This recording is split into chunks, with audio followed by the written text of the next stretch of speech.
Hello.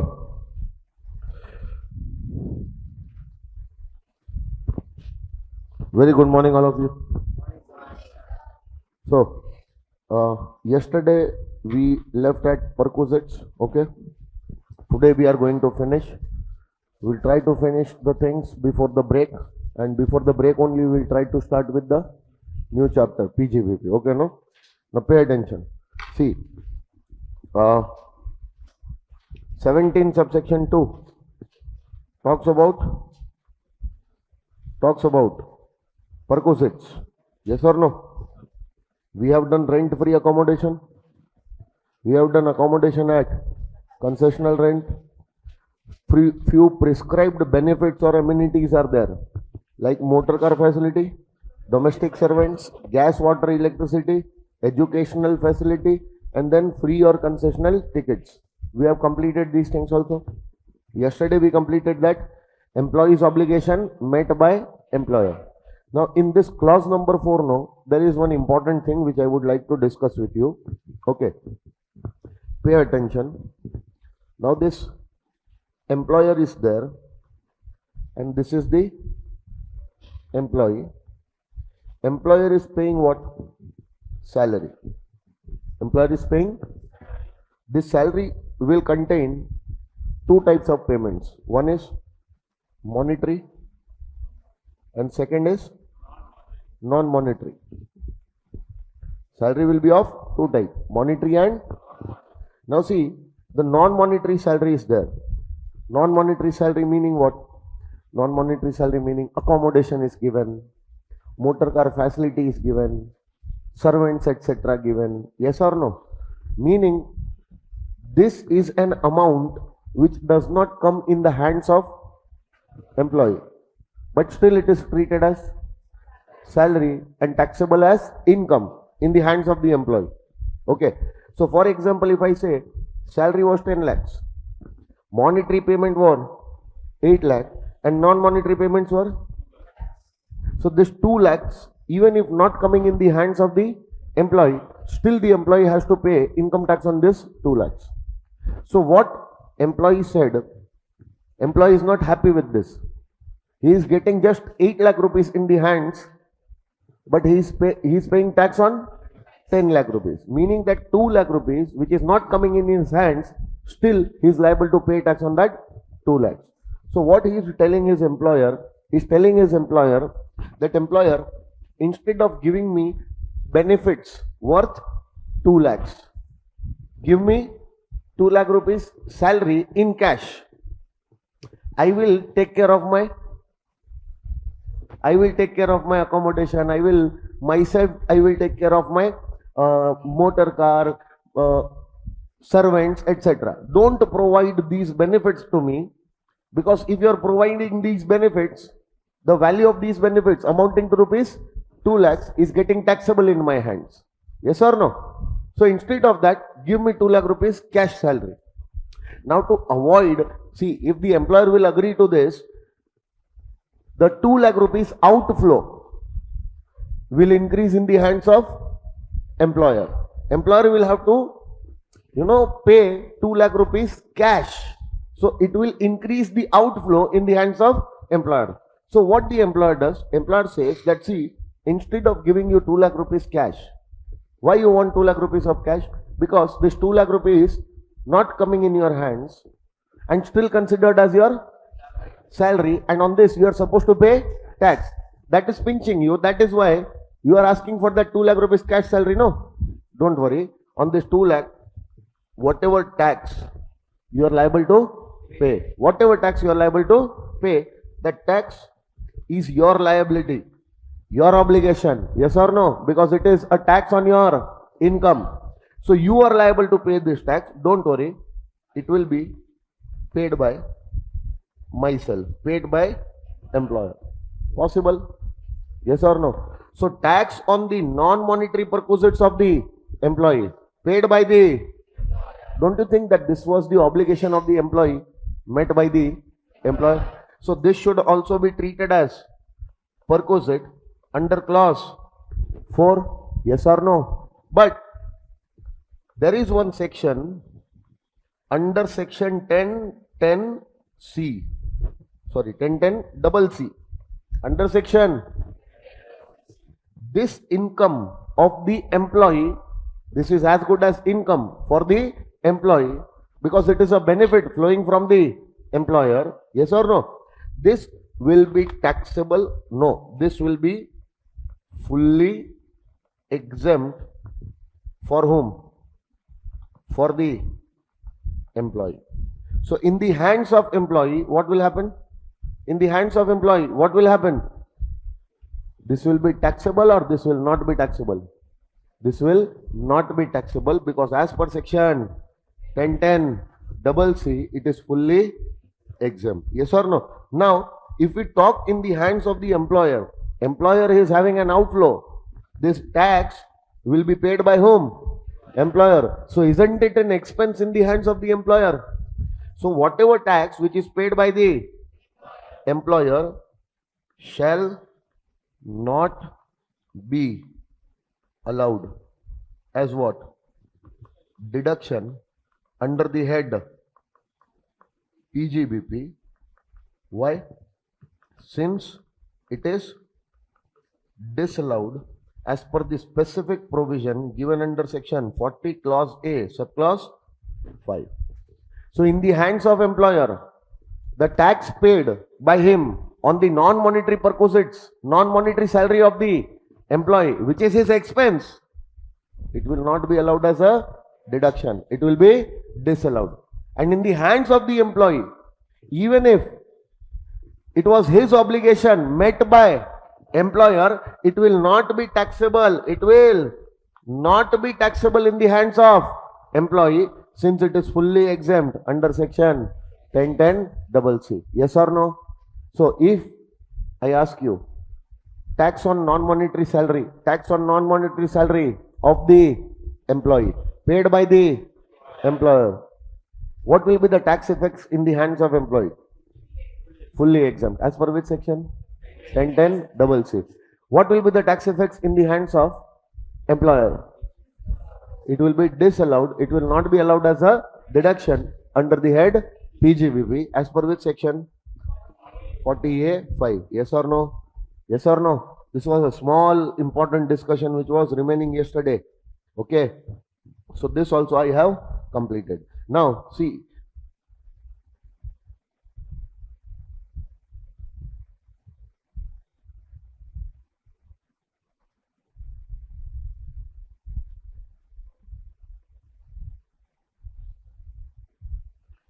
Clause 4. Any personal obligation of liability of the employee met by, is it a personal benefit? Yes. Is it a perquisite? Yes. Will it be taxable? Yes. As per 17(2)(4, it will be taxable. Few examples I already gave yesterday, and just now I discussed this important point.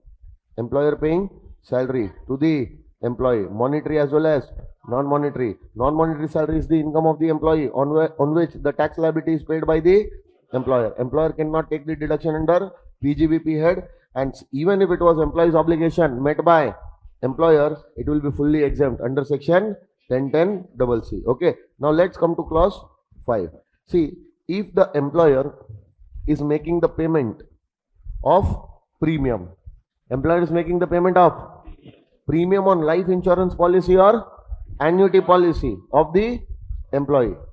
Any premium on the life insurance policy or annuity policy of the employee paid by the employer to the insurance company, will it be treated as benefit in the hands of the employee? Yes, because it was his life insurance policy, his annuity policy.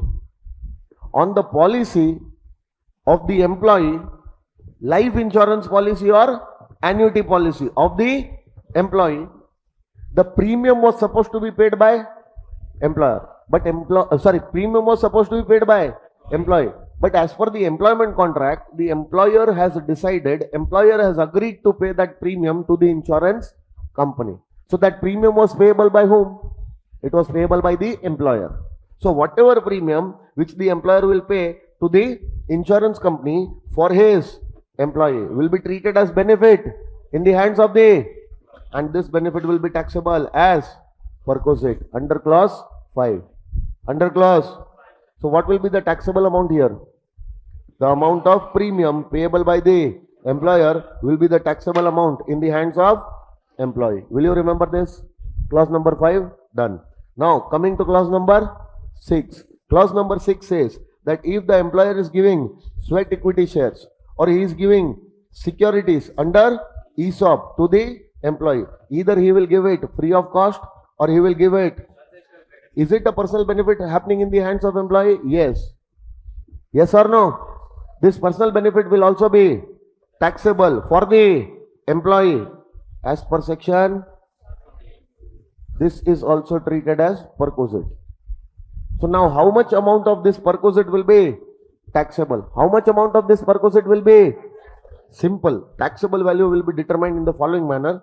You will have to take the fair market of the shares or securities given to the employee. Yes or no? Out of that fair market value, you will reduce the exercise price, meaning the recovered amount from the employee. So consider yourself to be an employee and I am your employer. I am a company and you are a employee. So I am giving you sweat equity shares. I am giving you securities under ESOP. Now the shares or securities which I am offering you, the fair market value, what did I say?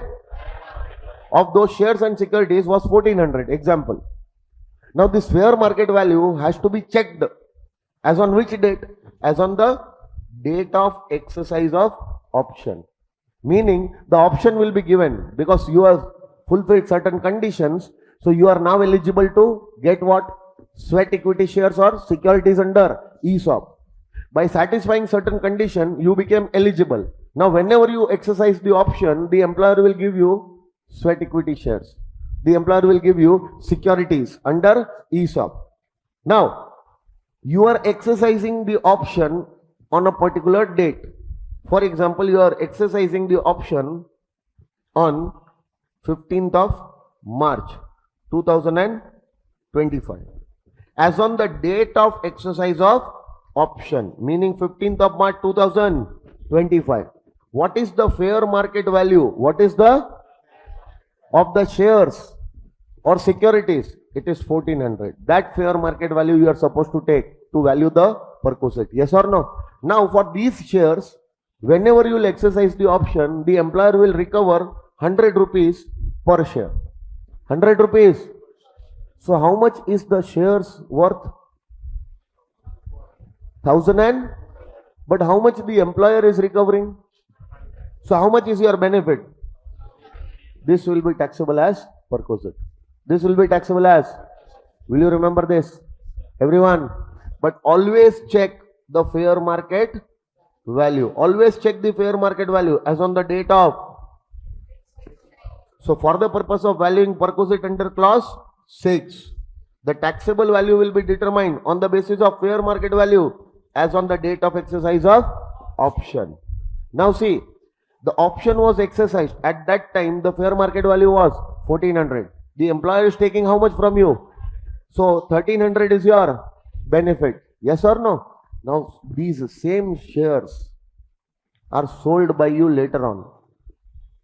These same shares are sold by you later on. It will result into capital gains. What will happen at that time? Give me 2 minutes. I'll tell you. But first of all, tell me, did you understand this much? Now, the value, taxable value is how much? Taxable value is how much? Fair market value as on the date of exercise of option minus the amount recovered from the employee. Exercise price. Yes or no? So, the taxable value is 1300. Will it be taxable? Yes. But it will be taxable in which year? The year in which the option is exercised or the year in which the shares are allotted? This benefit will happen to you only when the shares are allotted on your name. See, right now to calculate the amount of benefit, definitely you are checking date of exercise of, because the valuation will be done on the basis of fair market value prevailing on this date. Once the value will be determined, no, this value will be taxable only when these shares are given to you. Just exercising the option does not mean that this 1300 benefit has reached you. This 1300 benefit will reach only if these shares becomes yours. And when the shares will become yours? When you exercise the option or when the shares are allotted. So this benefit should be taxable at the time when this benefit reaches you. When the benefit will reach you? At the time of allotment. So always check the date of allotment. For example, the date of allotment was 19th of April. 19th of April 2025. So what is the previous year? 25, 26. When did you exercise the option? 24, 25 on March. So even though the option was exercised in this year, even though you came to know that how much is the benefit happening in this year, but the taxability will not happen in this year because the shares are not allotted in this year. Shares are allotted in the next year. On what date? 19th of April. 19th of April. So the taxability of this 1300 will happen in this year or it will happen in the next year? It will happen in the next year. Will you remember? Now deliberately the examiner can give you the fair market value as on the date of allotment also. Fair market value as on the date of has to be ignored. Has to be, because the valuation of this perquisite will happen based on the fair market value prevailing as on the date of exercise of option. So even if the fair market value as on the date of allotment is given, what will you do? You will ignore this fair market value. This will not be used to value the perquisite. Will you remember? Everyone. Now tell me, how much was the fair market value of the shares? How much you got it for? How much was your benefit? Is this benefit already taxed under the head salary? Yes. During the year 25, 26, this benefit will be taxable. Now, after this benefit becomes taxable in your hands under the head, now after the shares are allotted to you, these are your capital assets. Share is your. Now later on, these same shares are sold by you for 2000. Possible? So later on, I am writing later on, these shares are what? Transferred or sold. For how much? 2500. So whenever these shares means capital asset are transferred for 2500, at that time capital gain will be computed.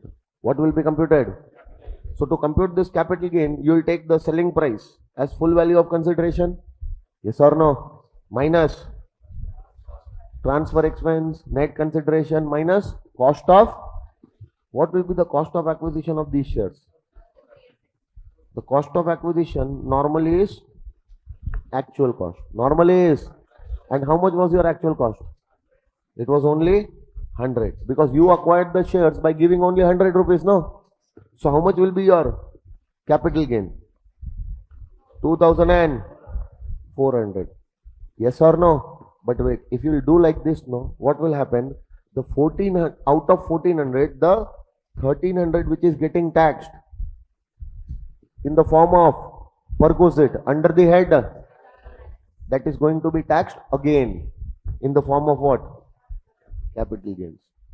Simple logic, I'll tell you. How much you are selling the shares for? And how much you gave for the shares? How much is the benefit? How much is the gain? Out of 2400, if 1300 is already taxed under the head salary as your perquisite, so now under the head capital gain, remaining gain should be taxable. Remaining 1200 should be. Getting my point? So to do that, what will you do? Will you take the actual cost as cost of acquisition? The answer is no. The answer is Here, one section will be applicable, 49 2A. 49. As per this section, the actual cost of the shares will not be taken as cost of acquisition, rather the fair market value as on date of exercise of option, which was how much? 1400, will be treated as your cost of acquisition. Instead of reducing 100 as cost, what will you reduce? So out of 2500, reduce. So your capital gain should not be 2400, it will be 1100. Yes or no? So if the capital gain is 1100, 1100 is taxed here as your capital gain, and 1300 already taxed in the form of perquisite under the head. So 1300 plus 1100, total gain of 2400. Getting my point? You are selling for 2500, you bought it for 100, total gain is 2400. Likewise, the gain will be spread.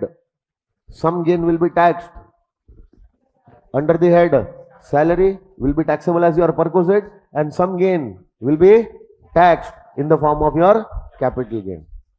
Now, if you will take 100 rupees cost here, what will happen? That 1300 gain, which is already suffering tax under the head salary as your perquisite, that will be again taxed in the form of capital gain. One gain will be taxed twice. You want to pay tax twice? You want to pay tax twice on that 1300? So don't take actual cost as cost of acquisition. Take the fair market value as on the date of exercise of option. What was that fair market value? That fair market value will take care of your 100 rupees cost also, and the 1300 gain also, which already got taxed under the head salary. Will you remember this? Under the head capital gain, I am not going to discuss this because I have already discussed. Yes or no? Yes or no? Let's move on. Let's move on. There is another clause, clause number 7 and clause number 7A. In some time, I am going to discuss approved superannuation fund. Along with that, these 2 points will be covered. Okay, no? Now pay attention. Clause number 8.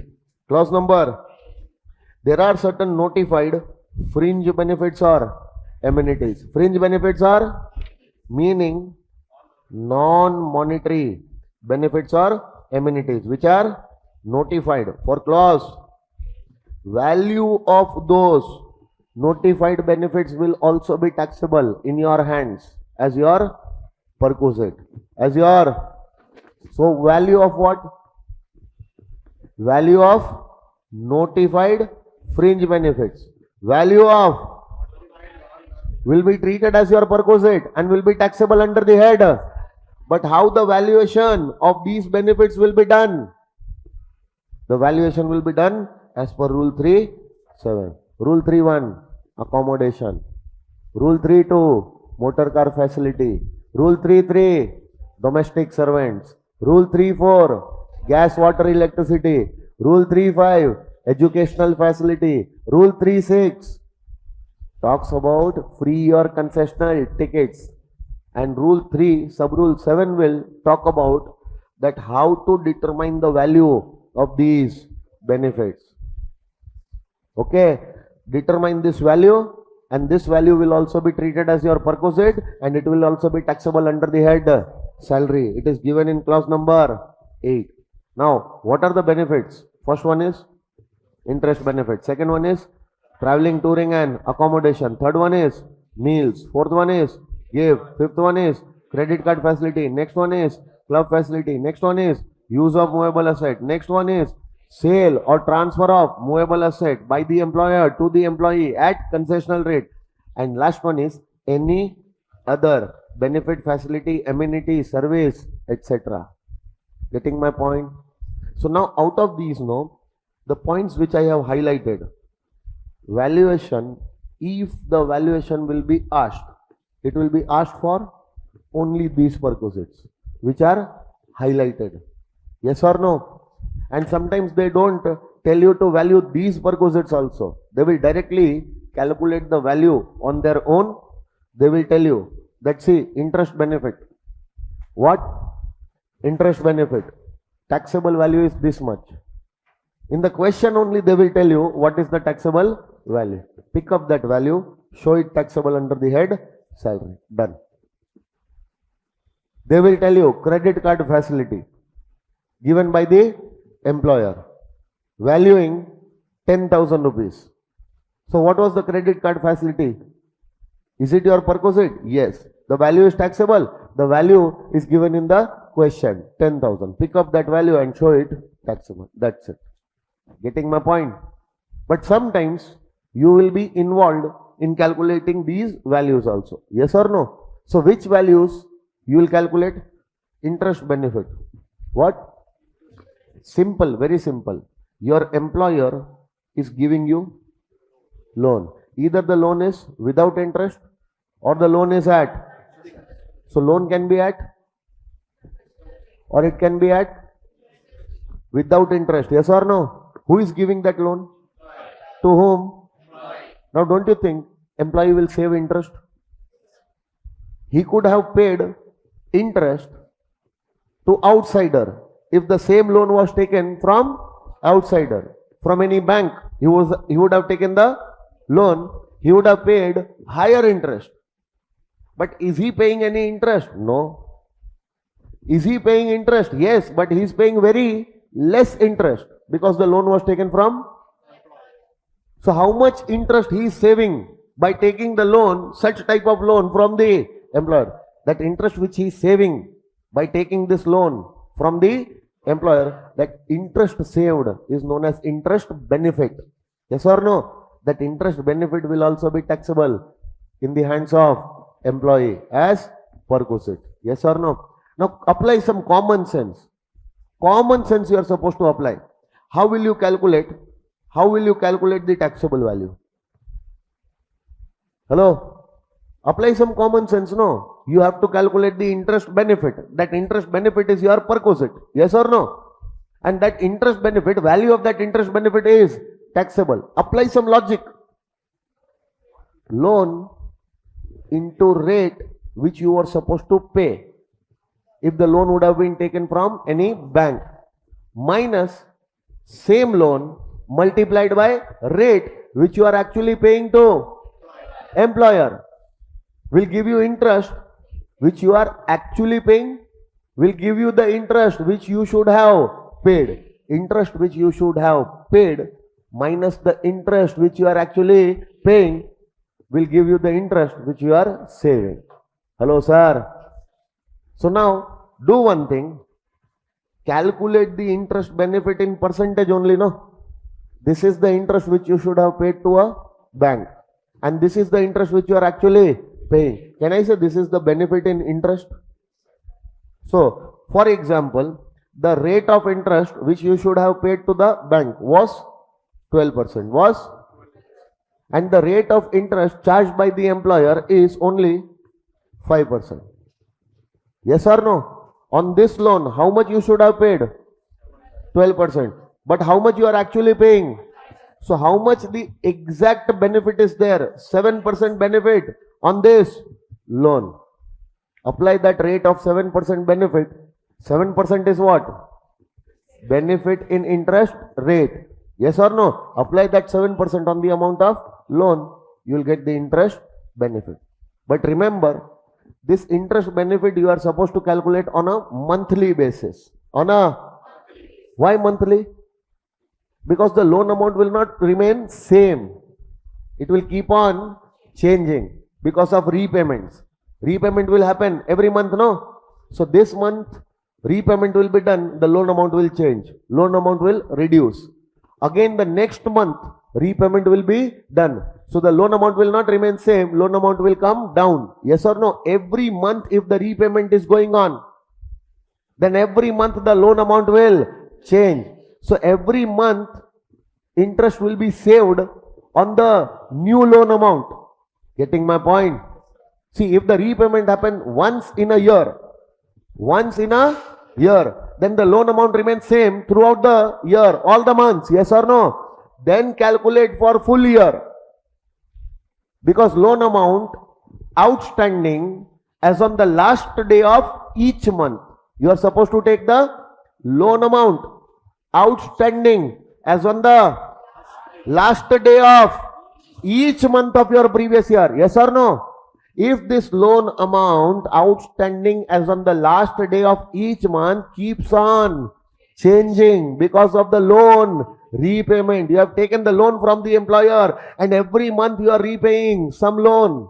So this will keep on changing. So this loan amount which is outstanding as on the last day of each month, interest benefit will be applied on this. Now don't you think this 12% was per annum? 5% was per annum. So the benefit was how much?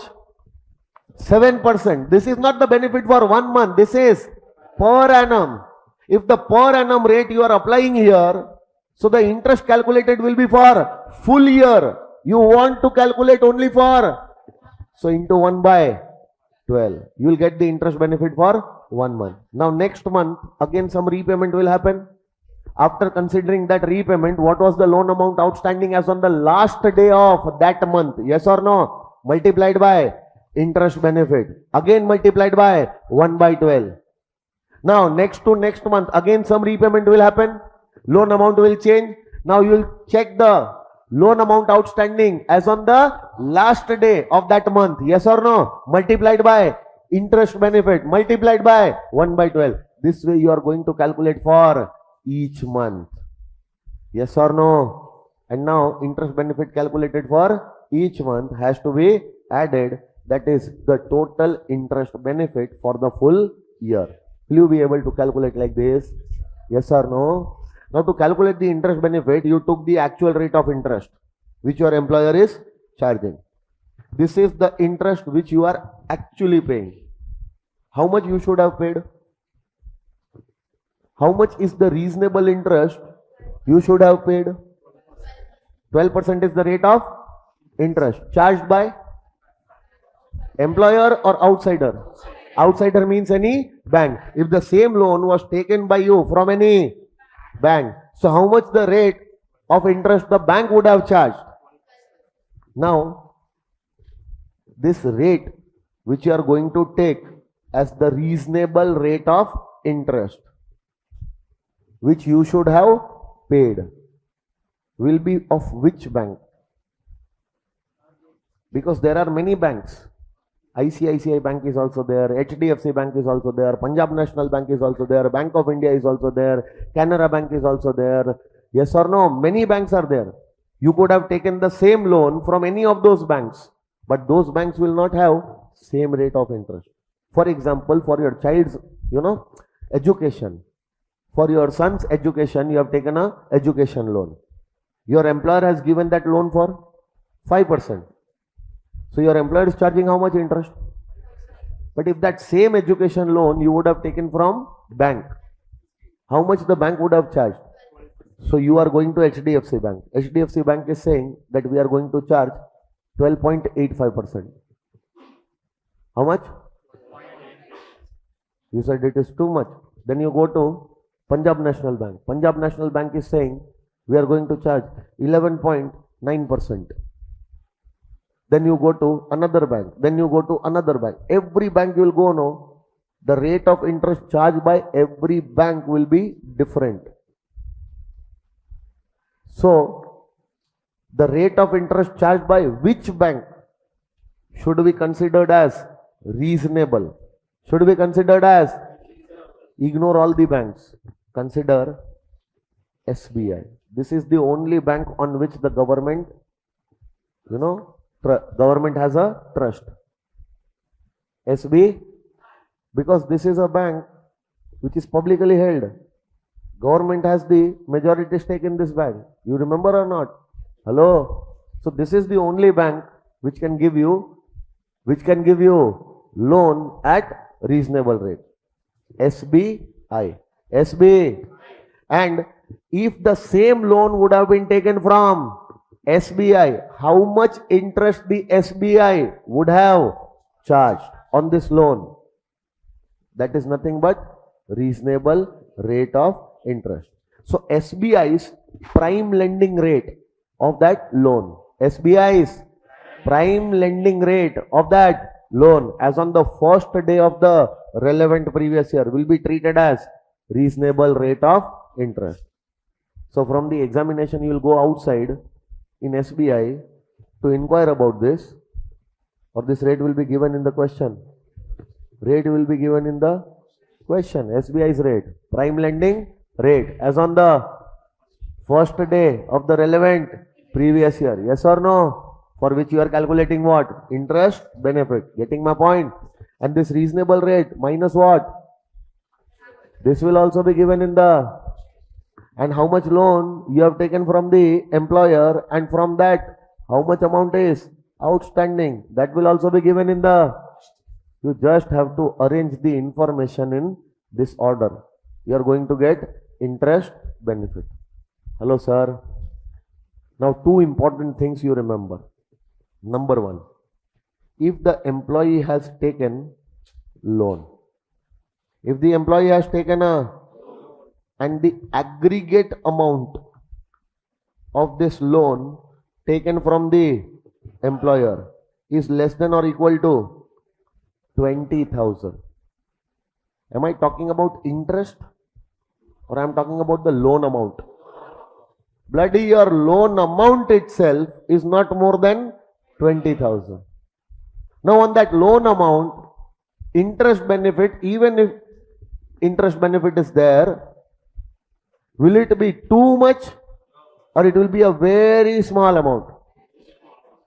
No need to charge that amount to tax. Fully exempt.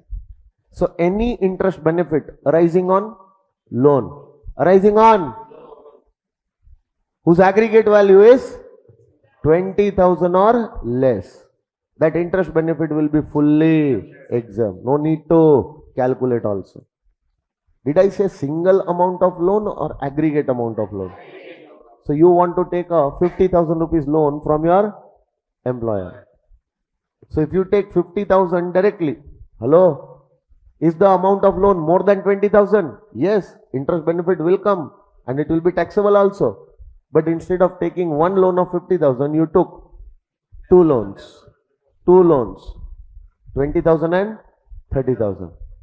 Thinking that interest benefit will come only on the 30,000 loan. Hello, it will not come on 20,000 loan is a single loan. We are talking about single loan taken from the employer? No. Aggregate amount of loan taken by you from the employer. If single, then it should be more than 20. But if multiple loans are taken, then aggregate of all those loans more than 20, then interest benefit will be calculated on all the loans. Even on the 30,000 loan, the interest benefit will be calculated, and even on the 20,000 loan, the interest benefit will be calculated, because in aggregate, the loan taken is 50,000, which is more than, getting my point?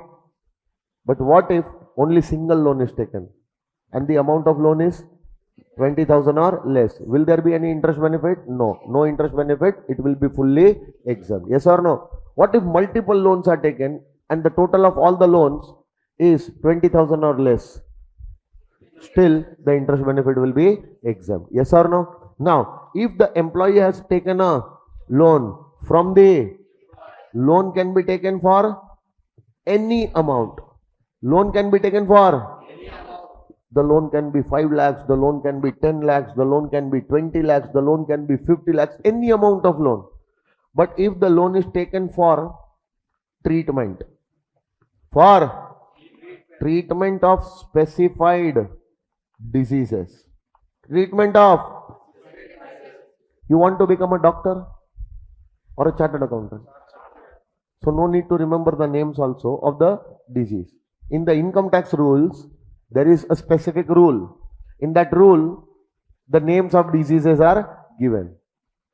So if for the treatment of those diseases, the employee has taken a loan for the treatment of those diseases, specified diseases, if the employee has taken whatever may be the amount of that loan, interest benefit will be fully exempt on that loan also.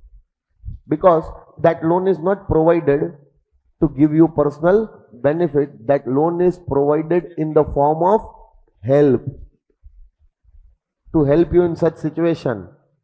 So how can a bloody help be treated as your personal benefit? Yes or no? Hello? So two cases where the interest benefit will not be taxable, it will be fully exempt. Number one, aggregate amount of loan taken for any purpose is 20,000 or less. Interest benefit fully exempt. Number two, loan taken for any amount, but it was taken for the purpose of treatment of specified diseases. Yes or no? Then on that loan also, whatever may be the interest benefit will be fully exempt. Did you understand the first benefit? Did you understand? Second one is traveling, touring and accommodation. Traveling, touring and accommodation. While you are on official tour? No.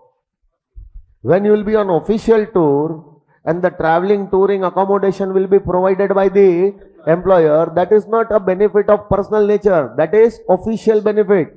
Will be fully exempt. We are not talking about that. We are talking about personal benefit. When personal benefit will happen? If this benefit of traveling, touring and accommodation is provided while you are on vacation, while you are on with your family. So you and your family are going to Shimla, Kullu, Manali. Summer season is there. Yes or no? It's too hot in Chennai. So you want to enjoy in cool weather in Shimla, Kullu and Manali. So you and your family, you are going on a trip, you are going on a vacation. Now when you will go there, will you travel there? Will you tour there? Yes or no? And you will have to stay also there, no? So you are traveling, touring, accommodation, all these expenses should be met by you. Hello? But who is meeting that expense? Employer. Employer might do some arrangements over there, or you do your own arrangements, the employer will pay for that.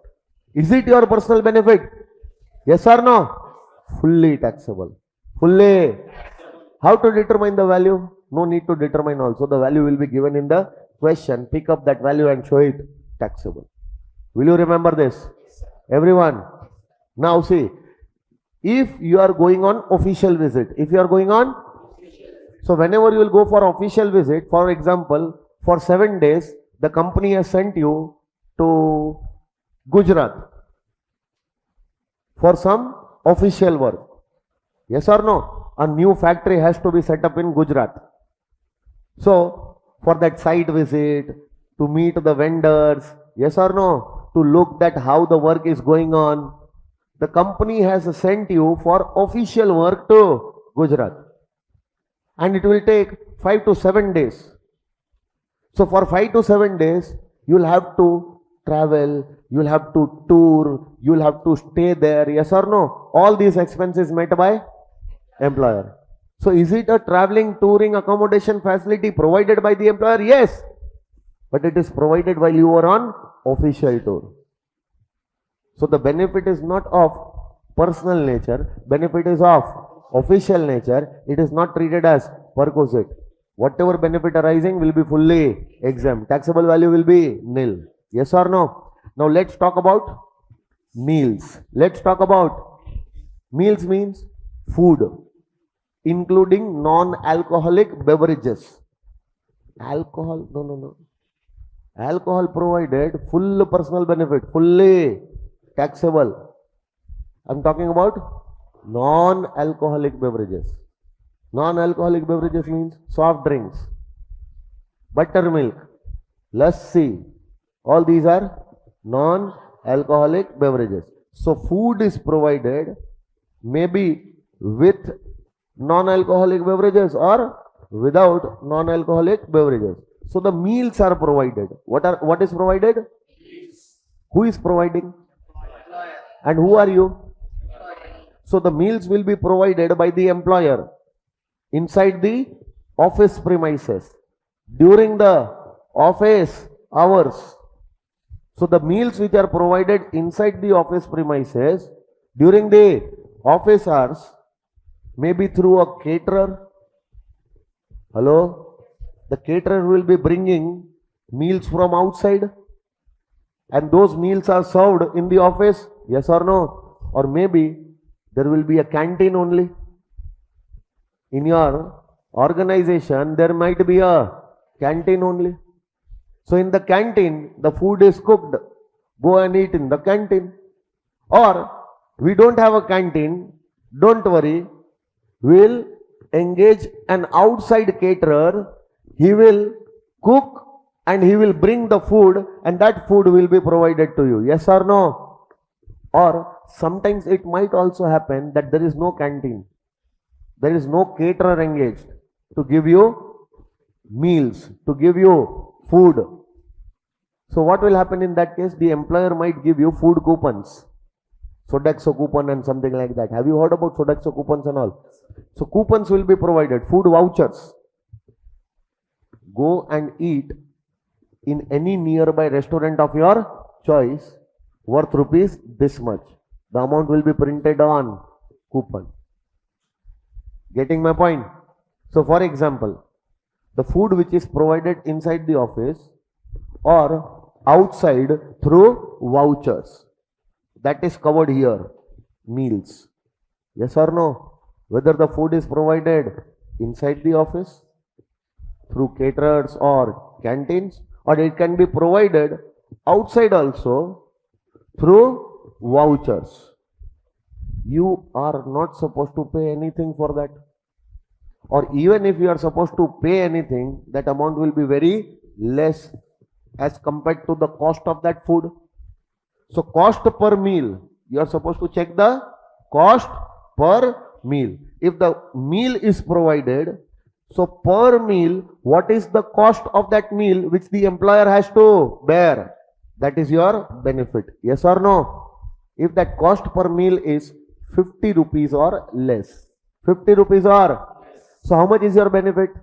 50 rupees or less will be fully exempt.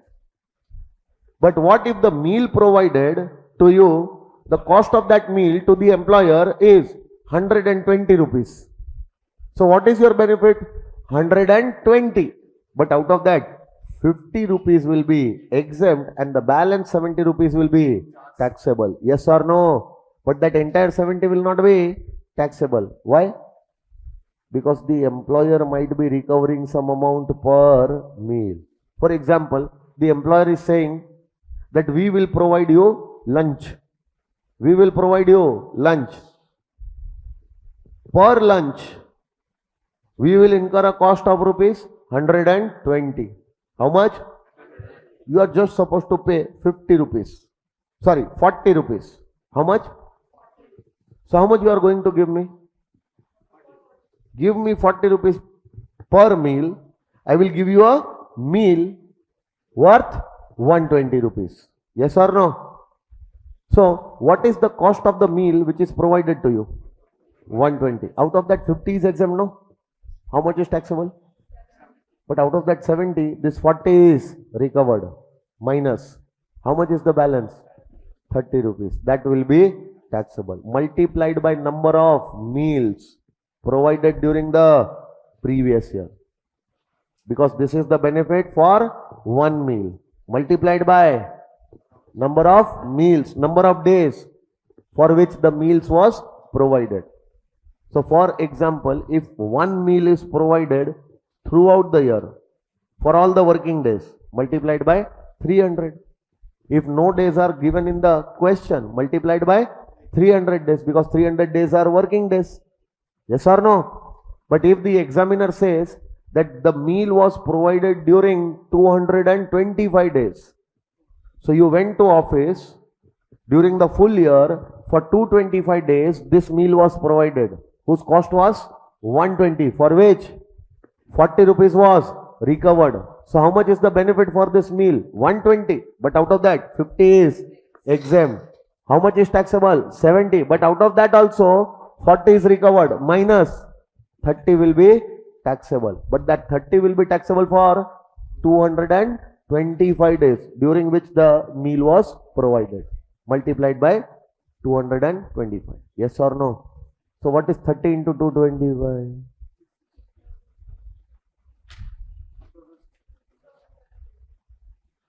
What is 30 into 225? That amount which is there on your calculator is the total taxable value of this perquisite. Will you remember? Hello? But if the employee is placed at some project site, dam site, onshore or offshore oil exploration site, yes or no, some mining site in very remote area, what will you eat? Rocks? Dust? What will you eat there? You will be provided some food also along with the accommodation whose value is fully exempt. The employer might give you food also, no? So the food which the employer will give you over there, the food which the employer will give you there, isn't it a personal benefit for you? No. That is not a personal benefit for you. That was the responsibility of the employer to provide you meals there. So employer is just fulfilling his responsibility to provide you food. How the bloody hell fulfilling the responsibility by the employer should be treated as your personal benefit? Fully exempt. Nothing will be taxable. Will you remember? So pay attention. See, what did I say?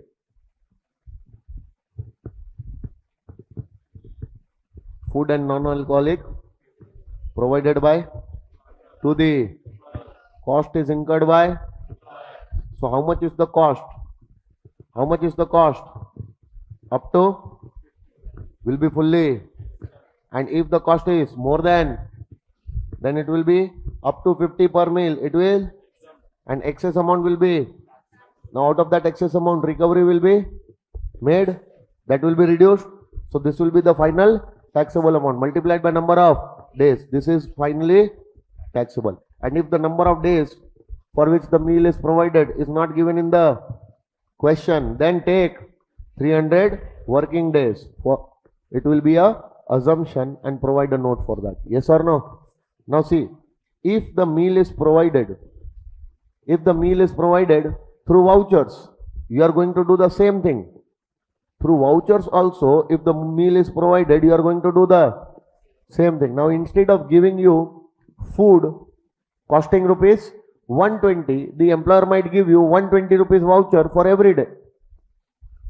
Have this voucher of 120 nearby restaurants. Everywhere this voucher is valid, because the employer might have done some arrangements with restaurants nearby. Yes or no? So go to any hotel, go to any restaurants nearby where this voucher is being accepted, and have the food of your choice. Whatever you want to eat, you can eat up to rupees 120. Because what is the cost of this voucher? 120. So how much food is provided to you? 120. But through voucher. For that also, the treatment will remain same. Will you remember this? Yes or no? Now, yes. Now, if the employee is working on any project site, dam site, mining site, etc., and the food is provided at such places, is it a personal benefit? No, it will be fully exempt. Taxable value will be nil. Okay. Now, along with this, one or two important things you are supposed to keep in mind. See, if the employer is providing, this benefit is different.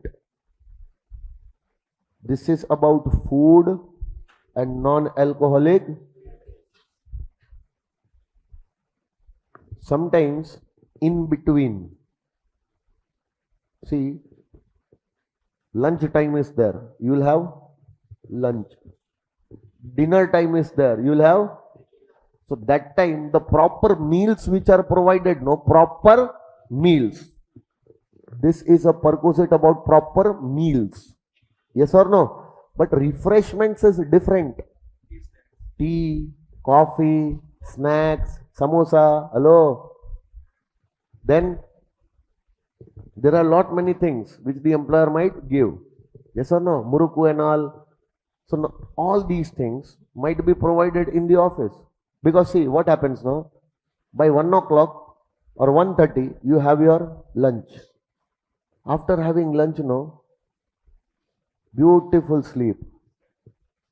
Because entire belly is filled with delicious food. Now, AC, cool, air from the AC. You are sitting on computer screen, working, but slowly and gradually your eyes are closing. There cannot be a better feeling than this. Yes or no? 1:30, the moment you took the lunch, half an hour break was there. From 2 o'clock, you started your work. From 2 o'clock onwards, trying to work, but not able to, because such a sweet, such a sweet feeling you are having, no? Mild sleep, cool air, belly is full.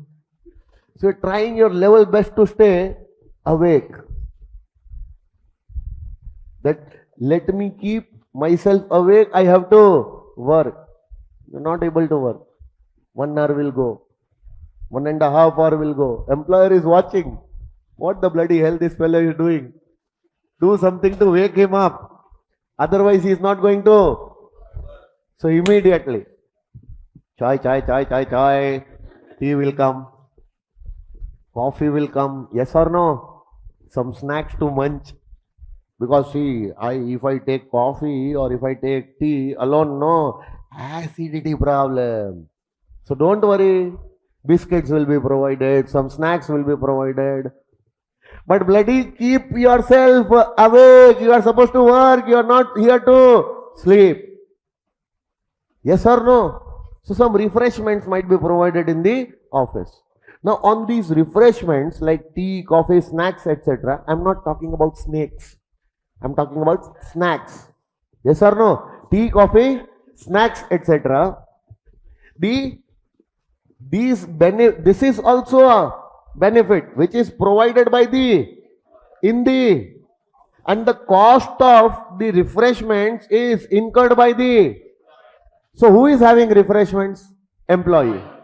Cost of those refreshments is incurred by. Is it your personal benefit? Yes.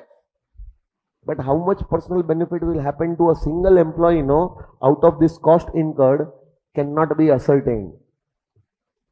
Now during the entire year, total cost of refreshments was 50 lakh rupees. If it is a huge company having so many employees, yes or no? So all these employees will have what? Refreshments in the office. Tea, coffee, snacks, etc. So for all my employees, the total amount spent by me is 50 lakhs. Total amount spent by me is. Now out of this 50 lakhs, some benefit will be taken by Santosh. Some benefit will be taken by Nandakumar. Some benefit will be taken by this madam. Some benefit will be taken by that madam. Yes or no? So out of this 50 lakhs, the benefit is taken only by one employee or all? But how much benefit is taken by which employee cannot be ascertained. So do one thing, no? 50 lakh divided by number of employees. Proportionately, it will be wrong. Employees will come fighting. 50 lakhs was the total amount spent divided by number of employees. For example, the number of employees were 1000 employees. So 50 lakh divided by 1000. 50 lakh divided by 1000 will be. So per employee 5000 benefit is there. Yes or no? On an average, per employee is taking a benefit of 5,000. If this 5,000 is taxable in the hands of Santosh, he will become angry. He will become furious. He brings his tiffin, his coffee, his tea, everything he brings from home. He does not have anything from outside. Just imagine how bad he will feel.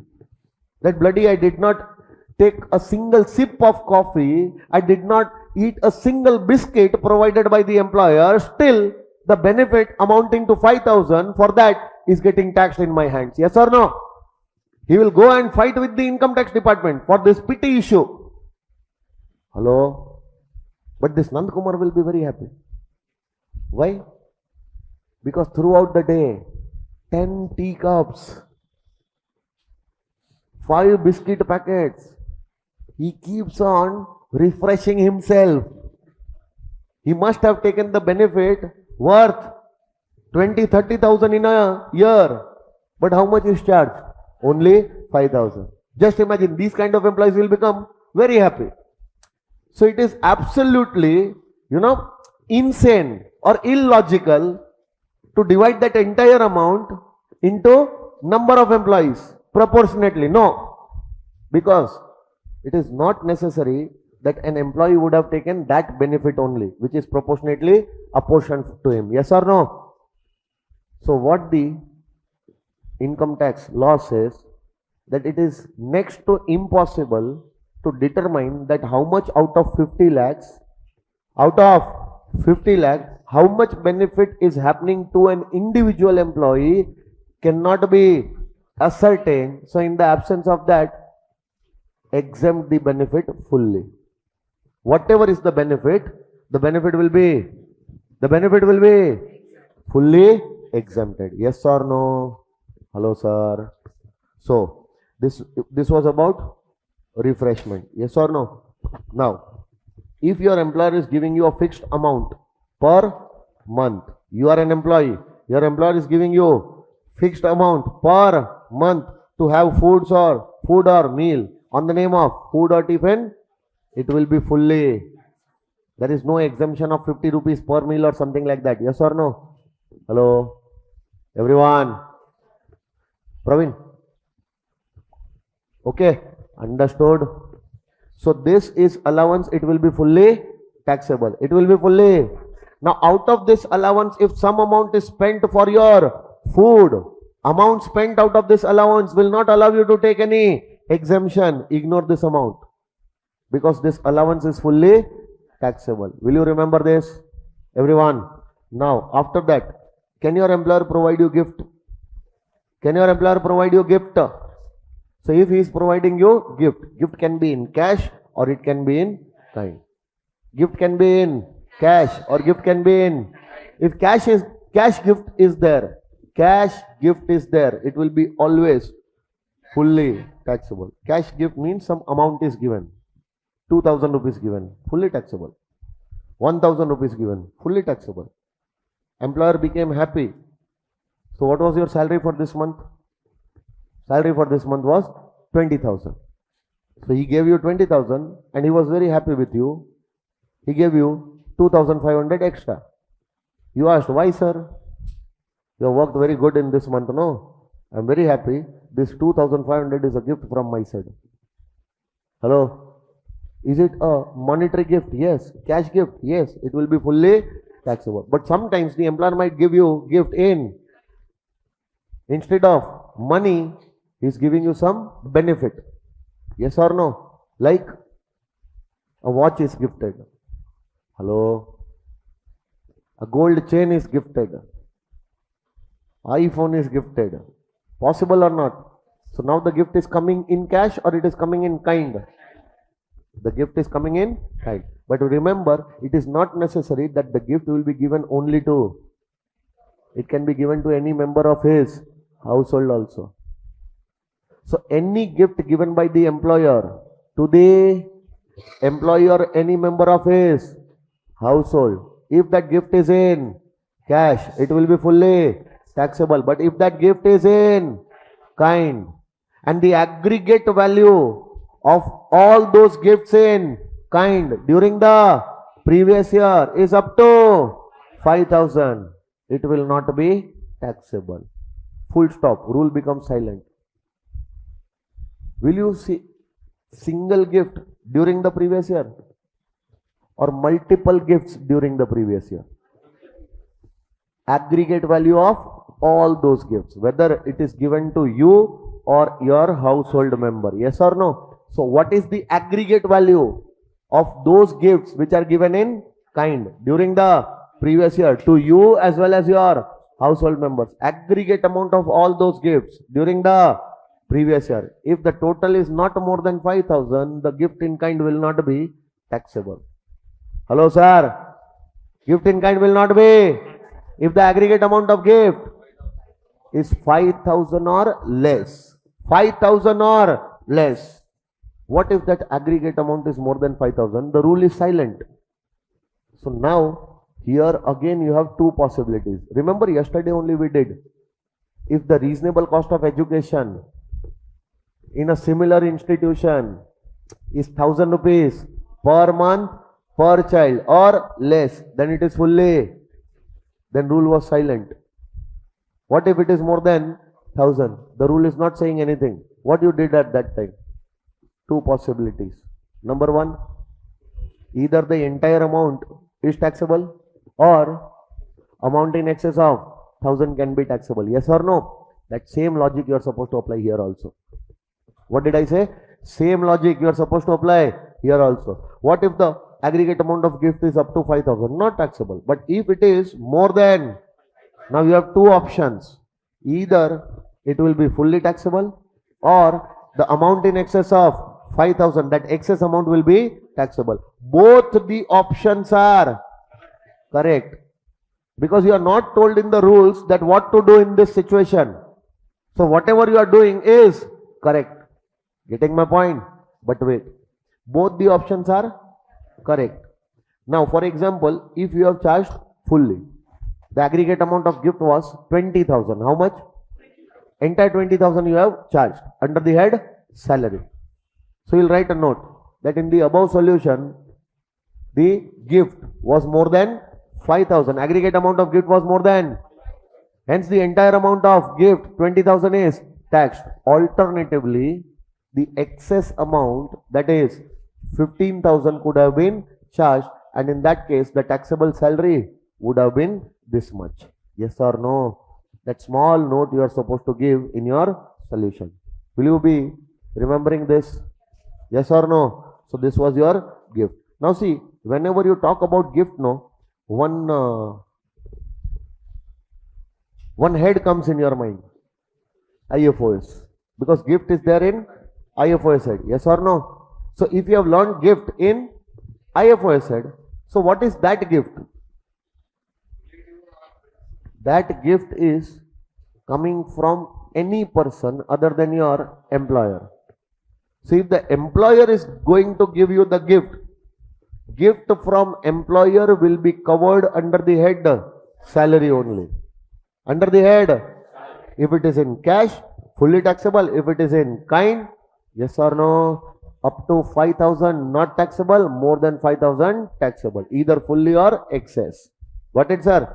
But if the gift is given by some other person, gift is given by some, it will be covered by IFOS provision and not income from salary. Now, can your employer give you gift? Will it be covered by IFOS or income from salary?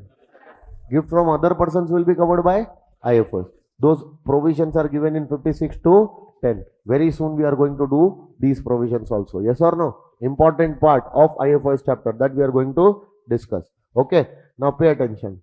Now your employer is giving you credit card facility, or now the credit card or club facility will be given for you or your household member. So whatever is the value of this facility will be fully, and it shall always be given in the question. No need to determine this value also. Yes or no?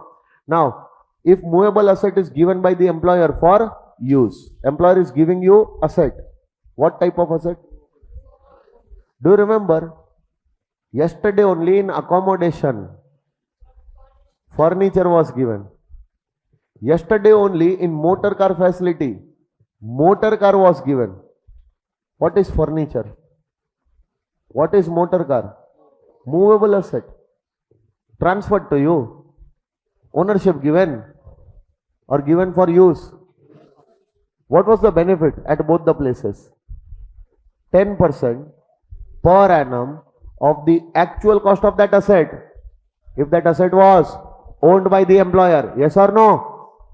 Or actual hire charges of that asset paid by the employer, if the employer has taken that asset on rent, if the employer has hired that asset.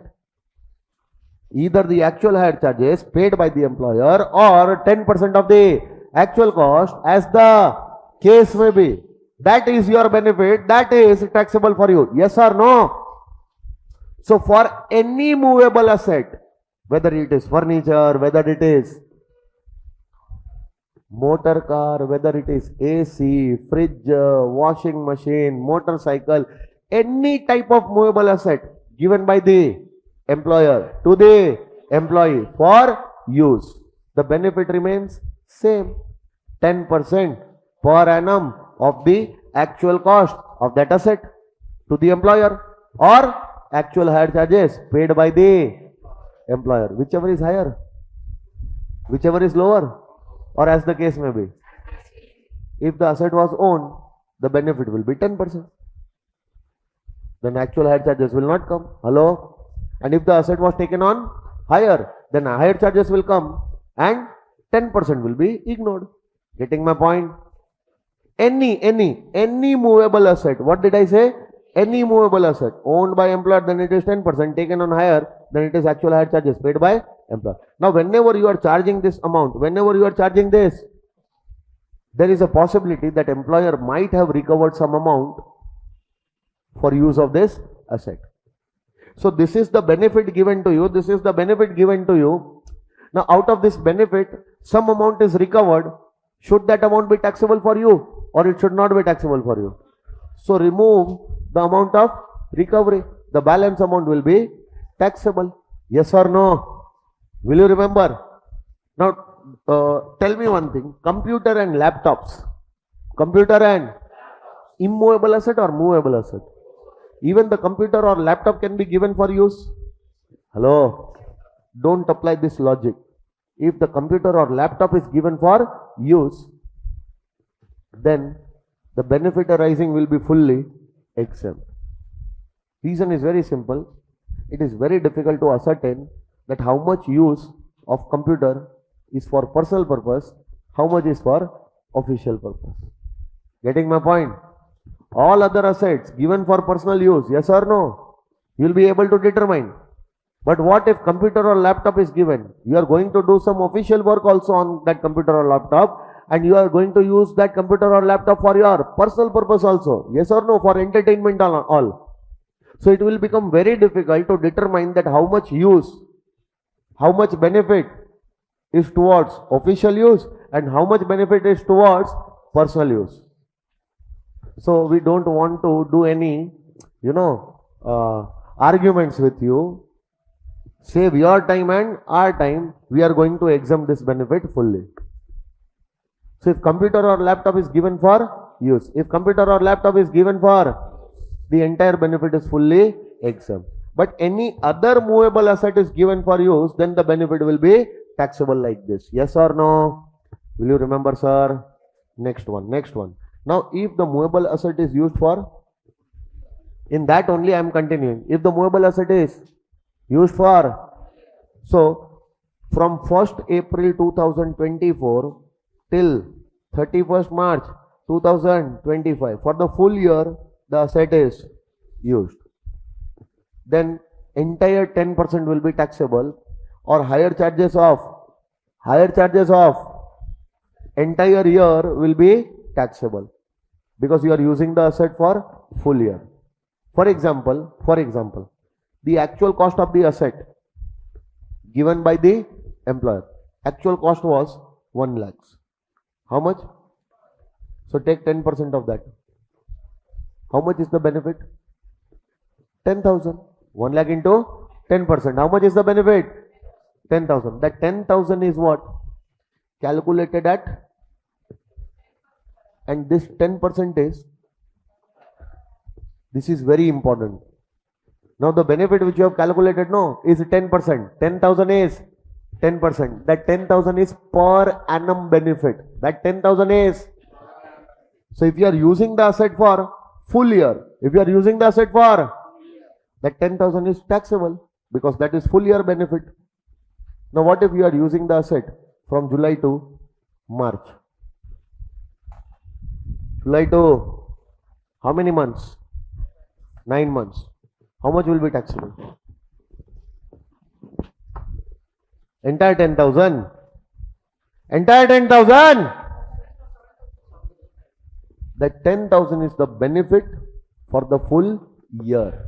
If you have used the asset for full year, that benefit will be taxable fully. 10,000 will be taxable fully.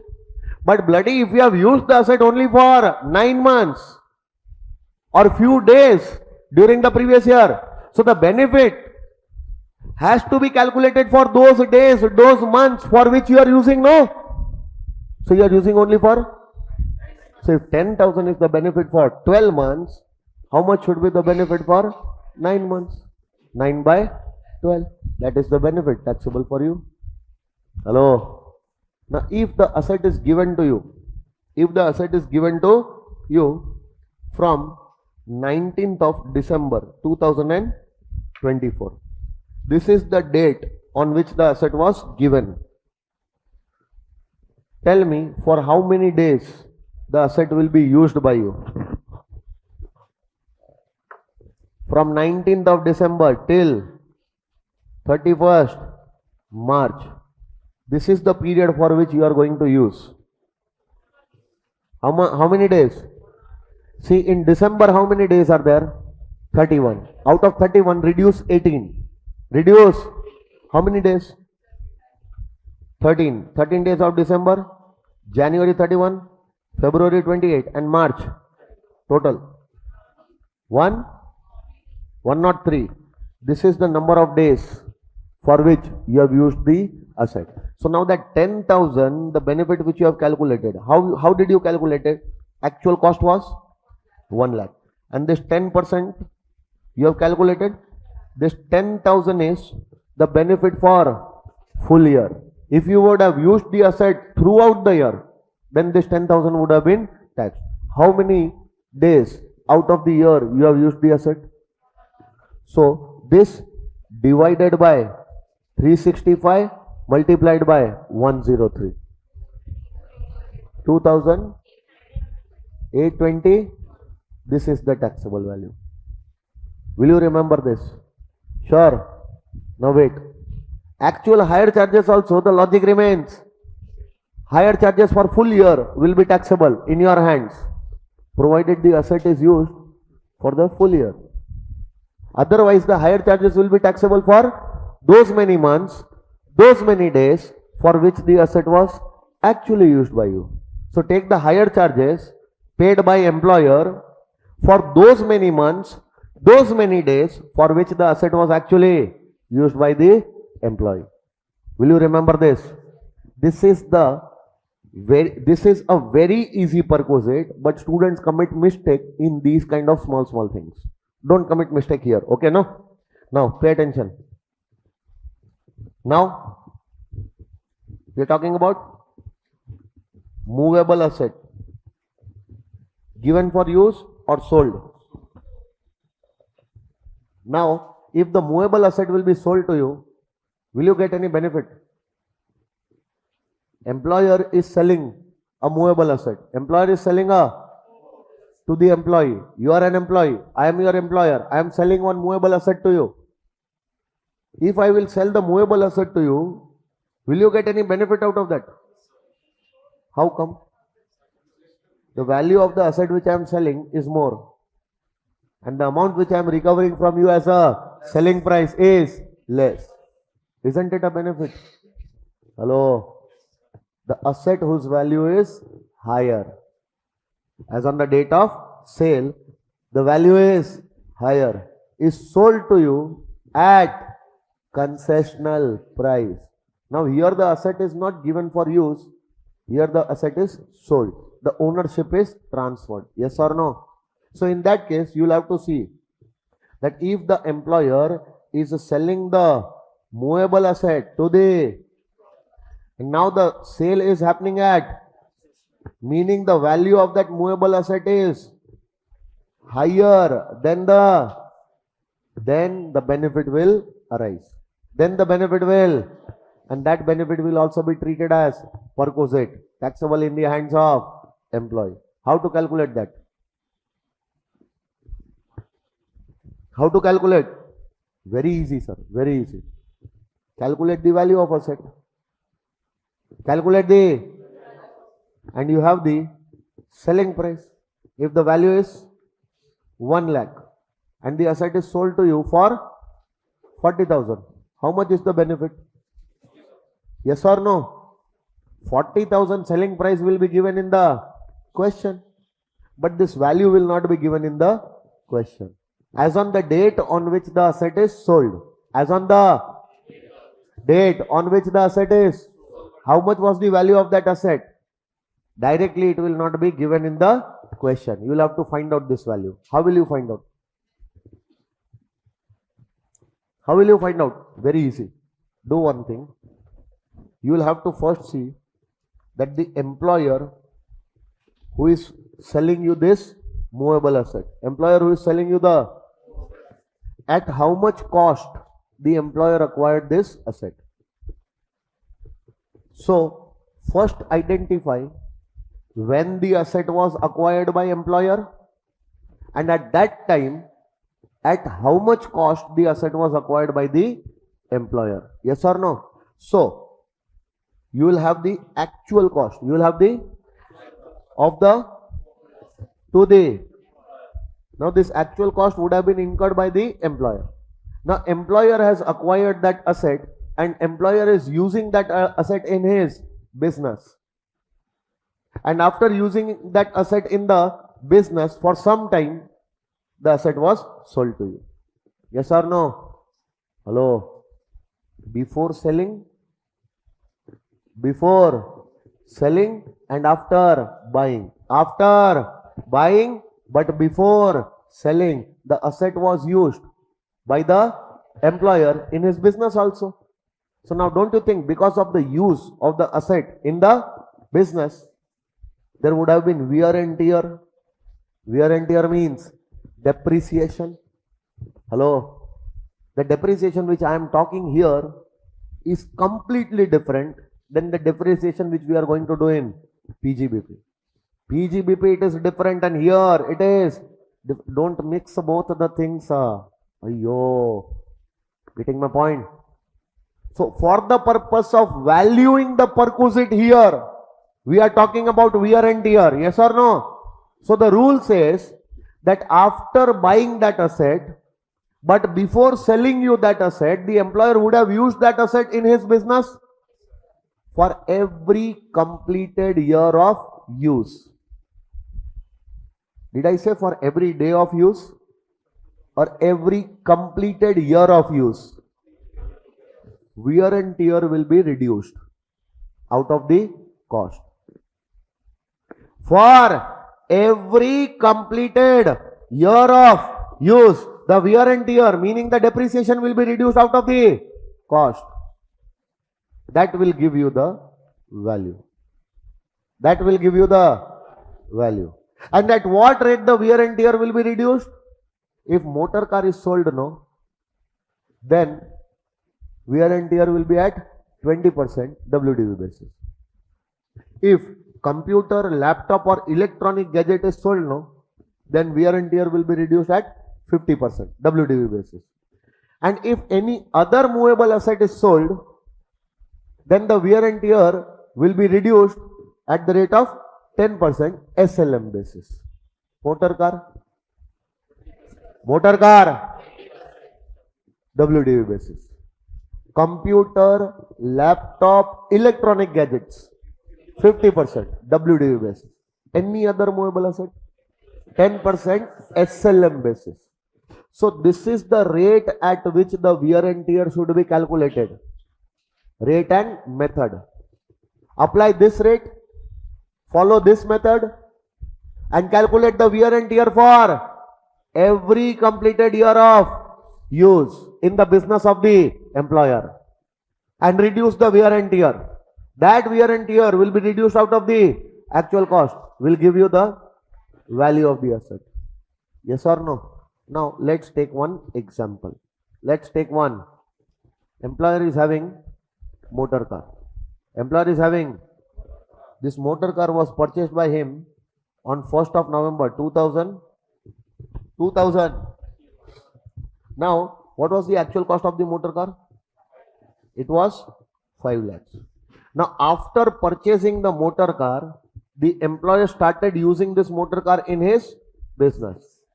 And if nothing is mentioned, we will assume that from the same date, the employer started using it. Same date. So now you are supposed to say that, can I say from 1st November 2021, the use began? Yes or no? So first year of use will end on? First year of use will end on? So can I say from 1st November 2021 to 30th October 22? 1st November 22 to 31st October 23. 1st November 23 to 31st October 24. This you have to see. Wait. It was purchased on what date? 1st November 21. At what cost? Used in the business of the employer. And it is sold to the employee on 15th of July 2024. At what cost? At what cost? See, this entire thing I have solved here. Wait, I will tell you. From 1st November 2021, on this date, what was the actual cost? 5 lakhs. Now from this date only, the employer started using the motor car in the business. So from this date to 31st October 22, can I say this is the first year of use in the business? This is the first year of completed use. Now from 1st of November 2022 to 31st October 2023 also it was used in the business. So can I say this is the second completed year of use? Yes or no? Now next, 1st of November 2023 to 31st October 2000. This is the third completed year of use. Yes or no? Now check the date of sale. Check the date of sale. 15th. Can I say 15th July 2024? 15th July 2000 will come here. 21 to 22. 1 full year the asset is used. 22 to 23. Second full year the asset is used. Yes or no? And third full year used or not used? 15th July, before the use, third year use is completed, before that only, on 15th of July 2024, it was sold. 21 to 22, 22 to 23, 23 to 24. If the asset would have been sold to the employee after 31st October 2024, after 31st October 2024, that means after completing the third year of use, the asset is sold. But is it sold after completing the third year of use or in between that? Wear and tear will be reduced for every completed year of use only and not for the fraction of the year of use. Hello sir. Hello sir. Accounting, no? You calculate depreciation. Calculate, no? If accounting would have been there, you would have calculated the depreciation from 1st November 23 to 15th July. Till that point in time, you should have calculated the depreciation. But are we doing accounting or we are doing Income Tax Act? And Income Tax Act, specifically income tax rules, if the rule says that the wear and tear will be reduced for completed year of use only. So how many years of use? 2 years and few months. So the third year, the use could not be completed. For the third year, there will be no wear and tear. Not even for the fraction of the third year, the wear and tear will not be reduced. It will be reduced for every completed year of use only.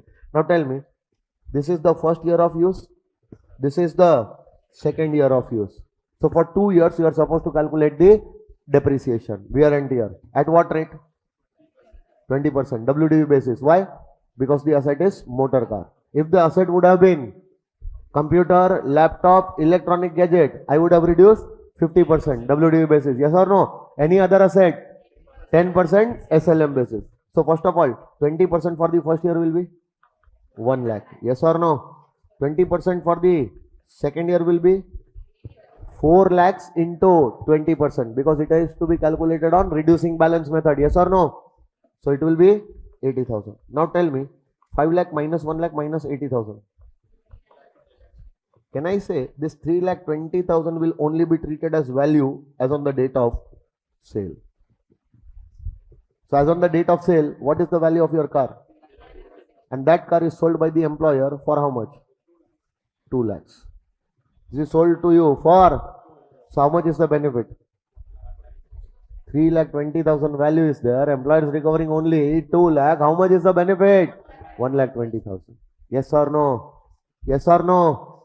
That is the taxable value of perquisite. Will you be able to calculate it? In the examination, no? If salary question comes, few perquisites, they will definitely ask. Accommodation is one of them. Use of movable assets is another. The sale of movable asset is also frequently asked in the exam. So have command over all these things. Okay, no? Now, first of all, tell me, what was the selling price here? And what was the value? 3,20,000. So did you calculate 3,20,000 minus 2 lakh? Benefit is this 1,20,000 will be taxable, no? Now what if instead of 2 lakh it was sold to you for, sir, I am getting a negative answer of 80,000, sir. What to do? Now you will write this negative answer in the salary statement. What is the meaning of this negative thing? The value was less, but you paid more. Is there any personal benefit happening? No personal benefit. Nothing will be taxable. Benefit will happen only if the value is higher and the selling price recovered is concessional, it is lower. But here the selling price recovered is higher as compared to the value. No benefit is happening. Taxable value, no taxable value, because there is no perquisite only. Getting my point? Hello? Pay attention now. Important discussion. See, if the movable asset is motor car, what is the rate of wear and tear? WDV, huh? What if the asset is laptop or electronic gadget? 50% WDV. So now I am talking about a movable asset which is not a motor car, not computer, laptop or electronic gadget. I am talking about any other asset, any other than these movable assets. Yes or no? Now for all the other assets, all the wear and tear is reduced at what rate? On what basis? Now for example, the actual cost was 10 lakhs. Actual cost was, and the wear and tear is at what rate? So it will be 1 lakh rupees. 1 lakh rupees on SLM basis or WDV basis. So if the asset is used for 1 year by the employer, wear and tear will be 1 lakh. Second year, 1 more lakh. Yes or no? Third year, fourth year, asset is used for 10 years. Asset is used for, now in 10 years, 1 lakh, 1 lakh, 1 lakh, 1 lakh, 1 lakh, 1 lakh, 1 lakh. What will be the value after 10 years? And that asset is sold to you. There is no perquisite arising, because in 10 years, the value of that asset would have become 0. And if that asset is sold to you, hello, there will be no perquisite. Getting my point? The benefit is fully exempt.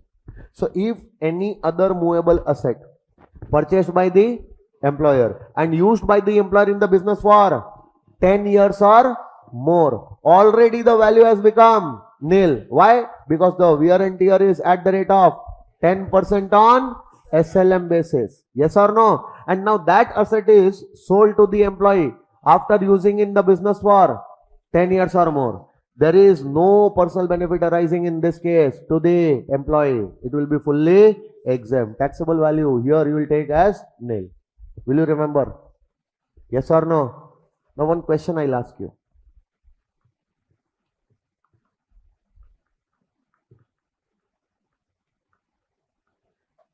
AC, fridge, washing machine, microwave, oven. Yes or no? Then geyser, etc. Okay. Purchased by the employer and sold to you after using in the business. Yes or no? Actual cost minus wear and tear will happen for every completed year of use. How much wear and tear you will reduce? How much wear and tear you will reduce? For motor car it is? Motor car it is? WDV basis. Computer, laptop? Electronic gadgets 50% WDV. All other assets? Now tell me, is it motor car? Is it computer? Is it laptop? Is it electronic gadget?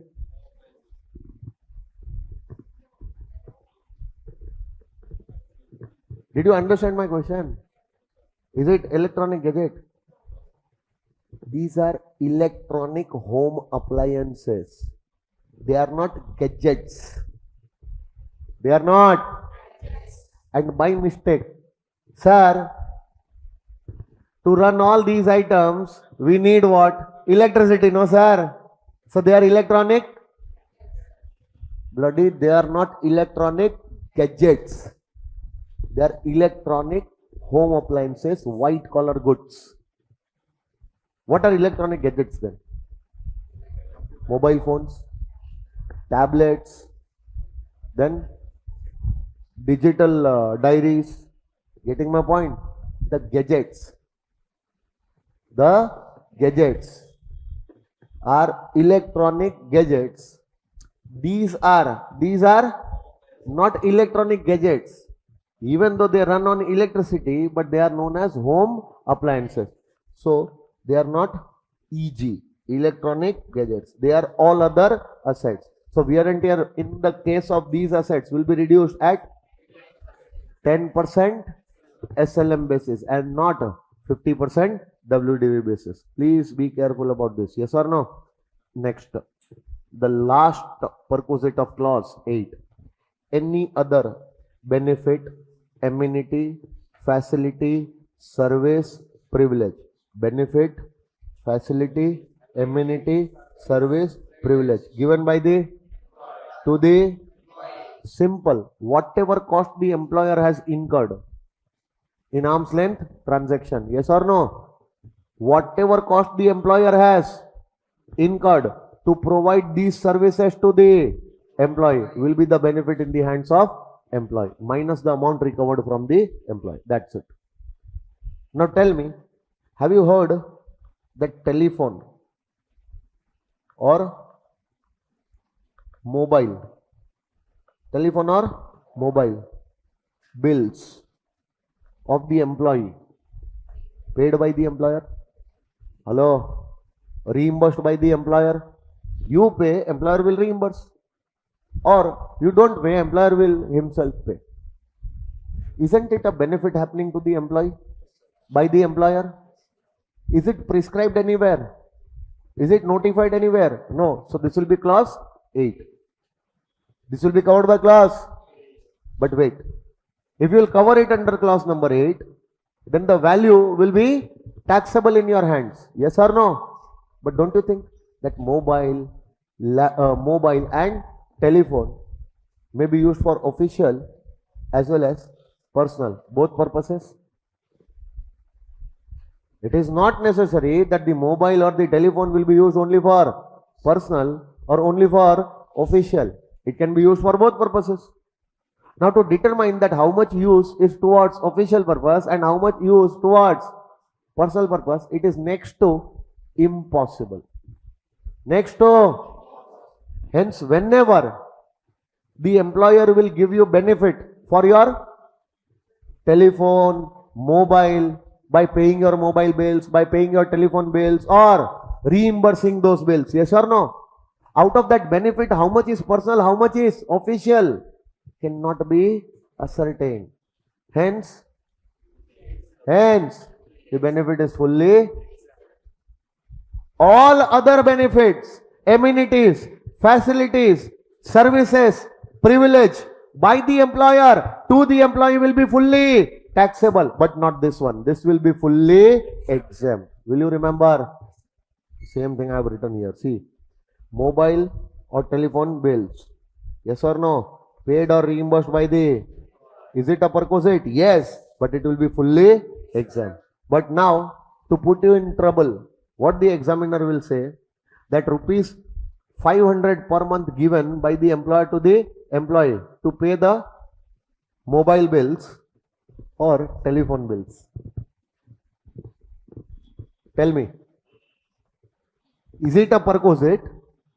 Amount is given in your hands to pay the telephone bills, to pay the mobile bills. Amount is given, fixed amount on a regular basis in addition to salary for this purpose.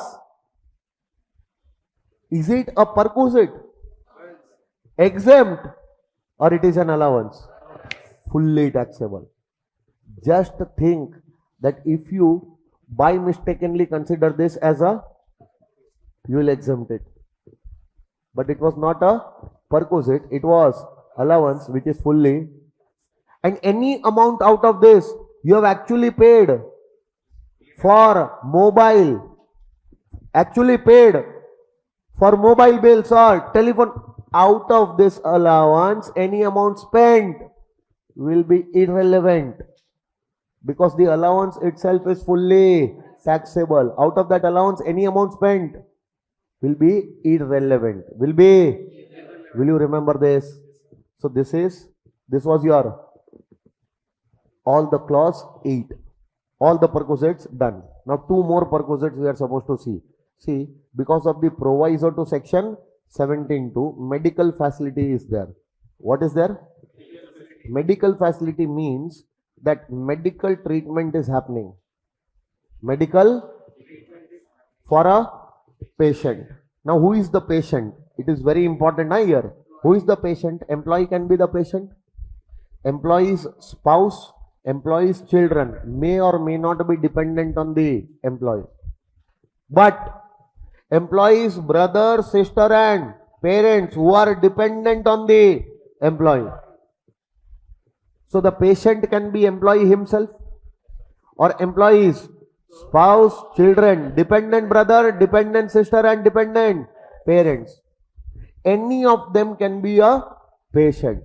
Any of them can be a, and for their medical treatment, the employer is incurring expense, or their medical treatment happens, you incur the expense, the employer will reimburse.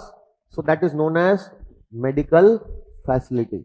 That is known as, if the medical facility is provided for medical treatment of these patients in India, in a hospital, clinic, nursing home, etc., which is government hospital, recognized hospital or employer's hospital. So where the treatment is happening? In India. Where the treatment is happening? But the treatment is happening in government hospital. treatment is happening in recognized hospital, or the treatment is happening in employer's hospital. G, R, E. G for, R for, E for. If at any of these hospitals or the clinics, nursing home, dispensaries, etc. Yes or no? Hospital also means clinic, nursing home, dispensaries will also be covered. Yes or no? But GRE, government hospital, recognized hospital, employer's hospital. If the treatment is happening at such hospitals, and for this treatment, the employer is giving you benefit. Employer is meeting the cost of treatment. Yes or no? All the medical treatment expenses are met by employer in such hospitals. Yes or no? Or you meet the cost, the employer will reimburse. Fully exempt. Fully. This benefit will not be taxable in your hands. This will be fully, provided the benefit of medical facility given by the employer in such hospitals for such patients only. One question. Your uncle is covered in specified patients. Uncle's treatment happened in GRE and the cost was met by employer. Is it a perquisite? Yes. Benefit is happening? Yes. But it will not be exempt, it will be fully taxable because the patient is not a specified patient. For example, your child is there. Treatment of your child is happening and the cost of that treatment, the medical expenses, medical treatment expense is met by employer. Is it a personal benefit? Fully taxable because the treatment is happening in private hospital. Both the things must be satisfied. Treatment of specified patient in GRE. If both are satisfied, then only the medical facility for treatment here for such patients will be exempt. Otherwise, it will be fully taxable. If one of the condition is missing or both the conditions are missing, then it will be fully taxable. What if the treatment is happening for your mother-in-law in a private hospital? Bloody, it is a private hospital, not GRE.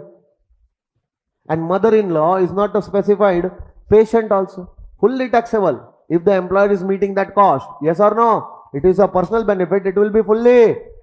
No exemption will be provided. Yes or no? Now what if the treatment is happening in GRE? But the treatment is happening for mother-in-law. Mother-in-law is not your mother. Dependent parents, dependent brother, dependent sister of the employee or spouse of the employee or children of the employee may or may not be dependent on him.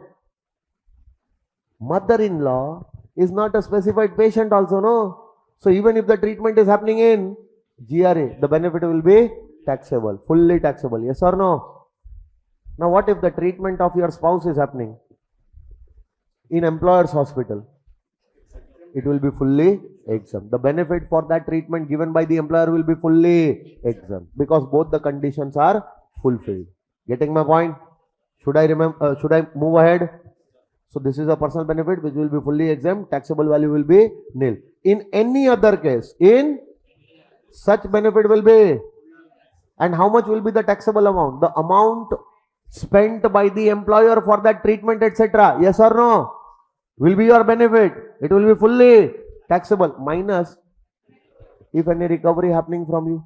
Yes or no? That amount will be fully taxable. Now see, if the medical facility is given for medical treatment of that same patients, but the treatment is happening, then employer might give you the benefit for cost of treatment, the benefit for cost of stay of the patient. Yes or no? And benefit for cost of travel of this patient can also be given by the employer. Who should be the patient? Patient has to be a specified patient. Where the treatment is happening. So cost of treatment met by employer. Isn't it a benefit for you? Yes or no?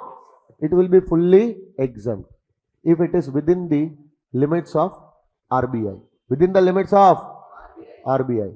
But if it is more than the RBI limits, the benefit given is more than RBI limit, then up to RBI limit, whatever benefit is given, it will be fully exempt and excess amount will be benefit for cost of treatment will be exempt in this manner. Yes or no? What about for this patient, benefit of stay is also given. The cost of stay of the patient outside India is incurred by employer. This benefit will also be fully exempt if it is up to RBI limit and will be taxable if it is more than RBI. How much will be taxable? Amount in excess of RBI limit. Yes or no? Now the cost of travel of this patient going outside India for treatment and coming to India after treatment, that cost of travel is also met by employer. Isn't it a benefit? Yes. Even that benefit will be fully exempt, provided the GTI of the employee is up to 2 lakhs. Provided the GTI of the employee is up to 2 lakhs. Now you will have to first calculate the gross total income of the employee. And if the gross total income of the employee is 2 lakh or less, then the benefit given for travel cost will be fully exempt. But what if the gross total income of the employee is more than? Then this benefit of cost of travel will not be fully exempt, it will be fully. Now to calculate this GTI, no, the GTI of the employee will be calculated. GTI of the employee will be calculated.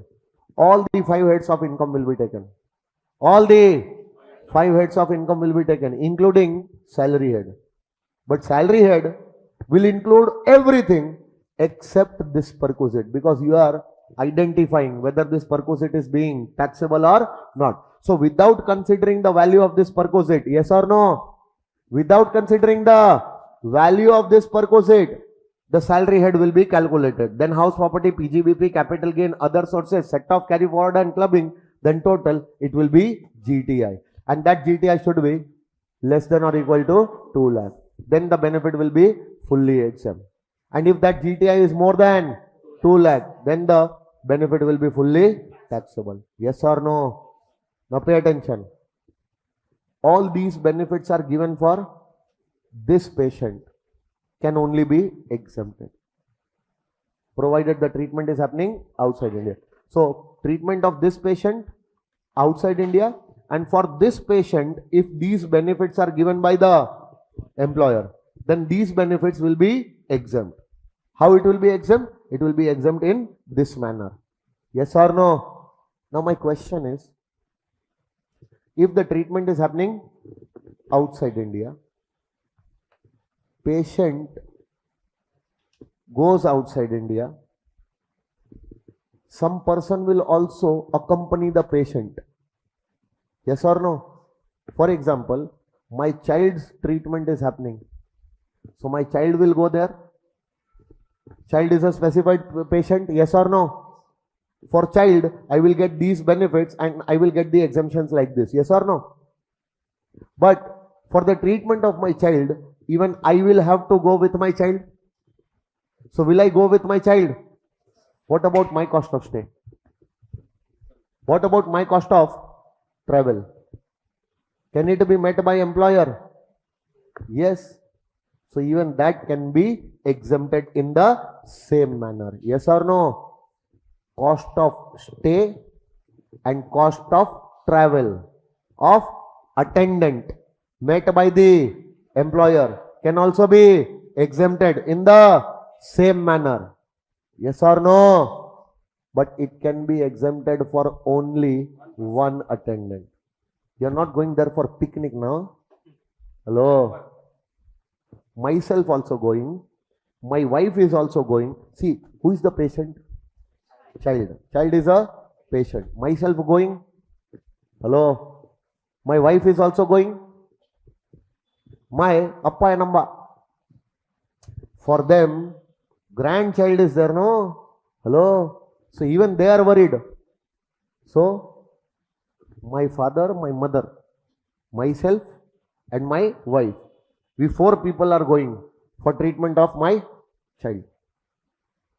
Employer can incur the cost of stay and cost of travel for all the 4 attendants, but the exemption will be available like this only for 1 attendant. 1 attendant, 1 attendant. All these benefits for patient can be exempted like this, yes or no? All these benefits for this patient will be exempted like this. But these 2 benefits can be exempted like this if provided by the employer for 1 attendant. But if the employer is providing these 2 benefits for more than 1 attendant, then for any 1 attendant, the exemption can be claimed. All the other attendants, the benefit provided will be fully taxable. Will you remember? Yes or no? No. Now, medical insurance premium. Medical facility is done. Medical insurance premium. Now, the premium will be paid to insurance company. Premium is for medical insurance policy. Premium is for medical insurance policy. It is paid by to the.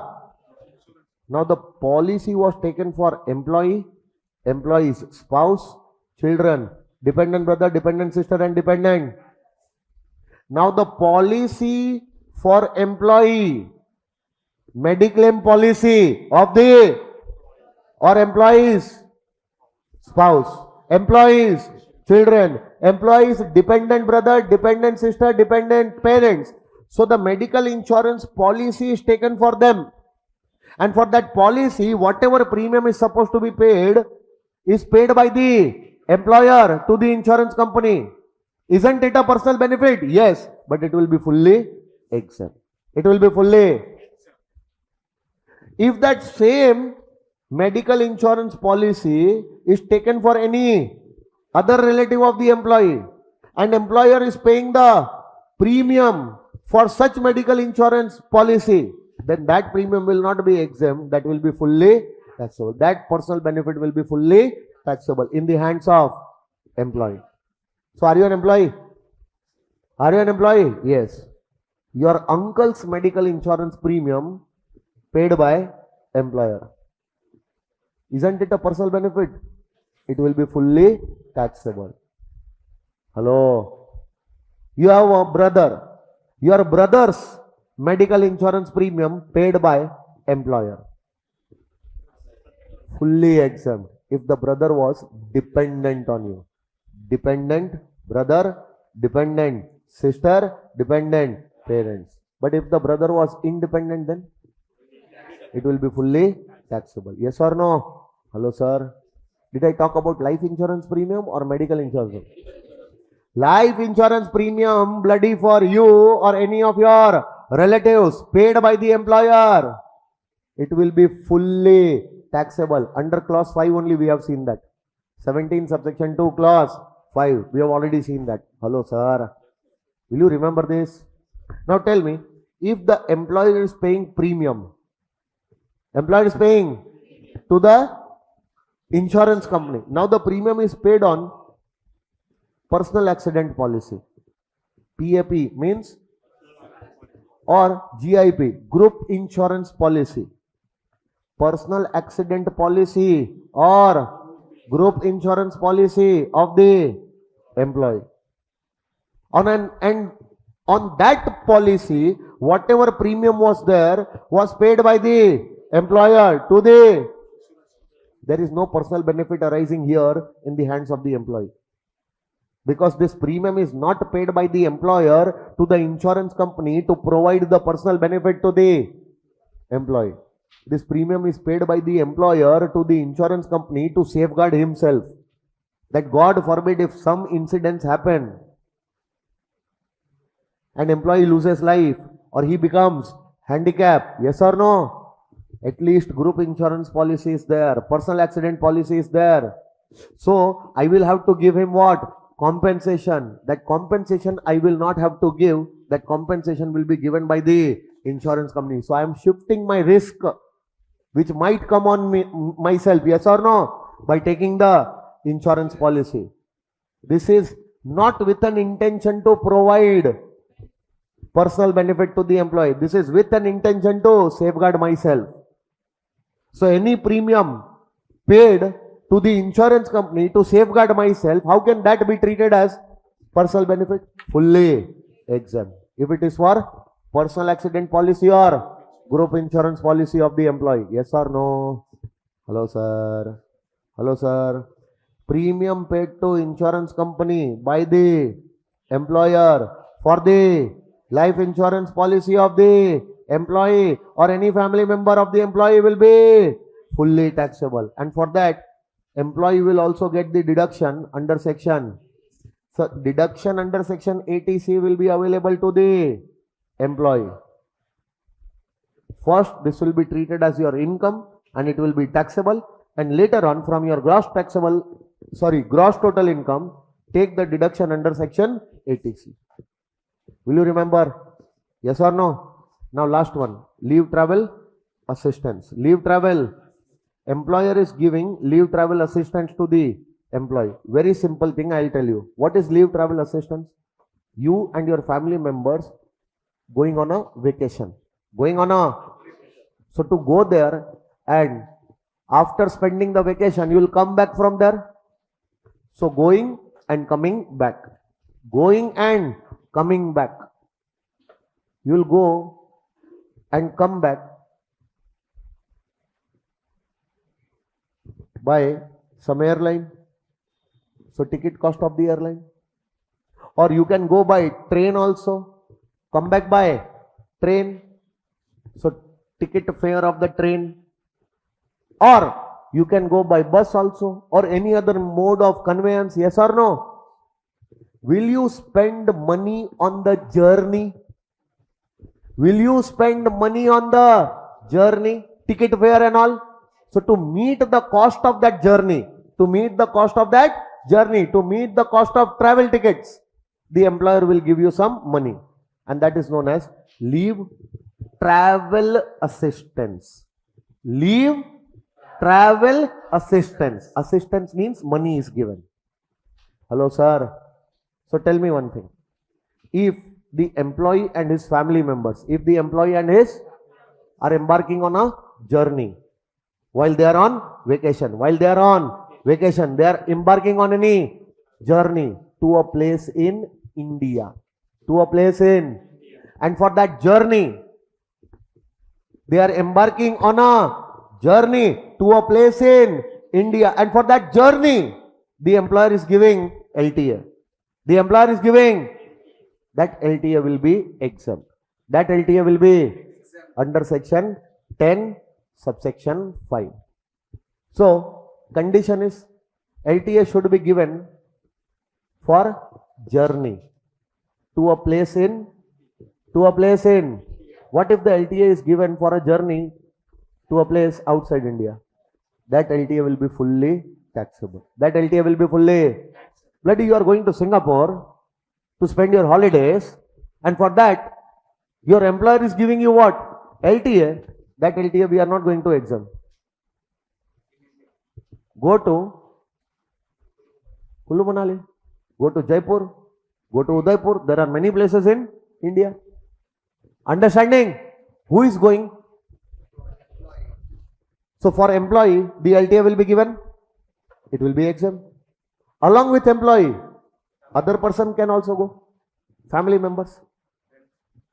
Friends can also go. So for all your family members, for all your friends, the employer can give you LTA. But that LTA will not be exempt.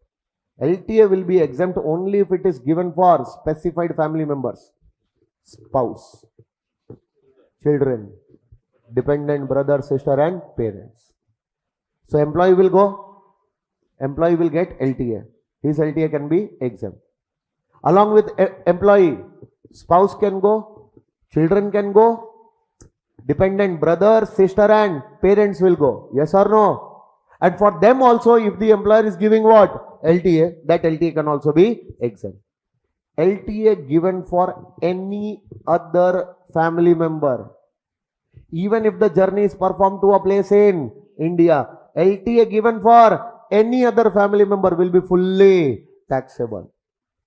LTA given for employee, LTA given for specified family members will also be fully taxable if it is given to perform a journey to a place outside India. So two conditions are there. Both the conditions must be fulfilled. Number one, LTA should be given to perform journey to a place in India. And it has to be given for employee and specified family members. Only then that LTA will be exempt under section 10, subsection 5. Now see how much exemption you are going to get. Under section 10, subsection 5, the exemption is A, B, C. A, actual amount of LTA. Actual amount of whatever LTA you have received, maximum that much can be exempted. Yes or no? B, amount actually spent. Amount actually spent on journey. And C, maximum limit in IT rules, whichever is lower. Maximum amount given in IT rules. Now you will have to go and check IT rules. IT rule says that the LTA which you are getting to perform a journey, that LTA we can exempt. But wait, tell us, did you perform the journey by air? If the answer is yes, then maximum amount of exemption which you can claim is economy class airfare. Economy class of the Indian carrier by shortest route. Of the Indian carrier by, so Indian carrier means Indian Airlines. Shortest route, that means the place of origin of your journey and place of destination of your journey. What is the shortest route? For example, you are going to Jaipur. So from Chennai you are going to Jaipur. Direct flight is available. This is the shortest route.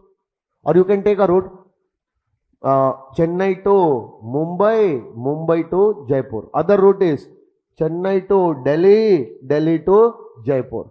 Another route is Chennai to Bangalore, Bangalore to Jaipur. Now out of all these routes, which is the shortest route? Which is the shortest route will be determined, and the economy class airfare of the Indian carrier for this shortest route, maximum to that extent the exemption can be claimed. So here what you will write? Economy class airfare of the Indian carrier by the shortest route, or the amount actually spent by you on that journey. Yes or no? Or the actual amount of LTA, whichever is lower. Getting my point? Now you are going to write this limit only if the journey was performed by air. What if the journey is not performed by air? Then are the places connected by rail? You have performed journey by rail or not? No. That is not the question. You might have performed the journey like Spider-Man. Push. Hello? We are not telling you that how you have performed your journey. If you have not performed your journey by air, then our question is whether the places are connected by rail. Yes. Then first class AC fare of the railways by shortest route will be the maximum limit. Will be the maximum limit. Yes or no? Hello? But if the places are not connected by rail, journey is performed by air? No. So the places should be connected by rail.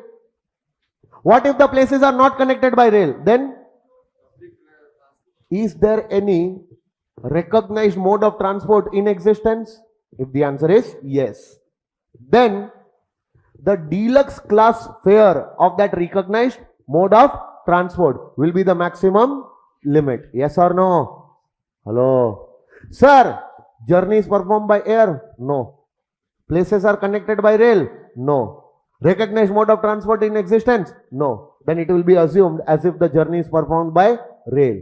And first class AC fare of such distance by shortest route can be taken as maximum limit. Will you remember this? Hello, sir. A is actual LTA. B is amount you have actually spent on that journey. You will actually be required to present your tickets and all. Yes or no? Present the cost of your journey. You will have to have the evidence.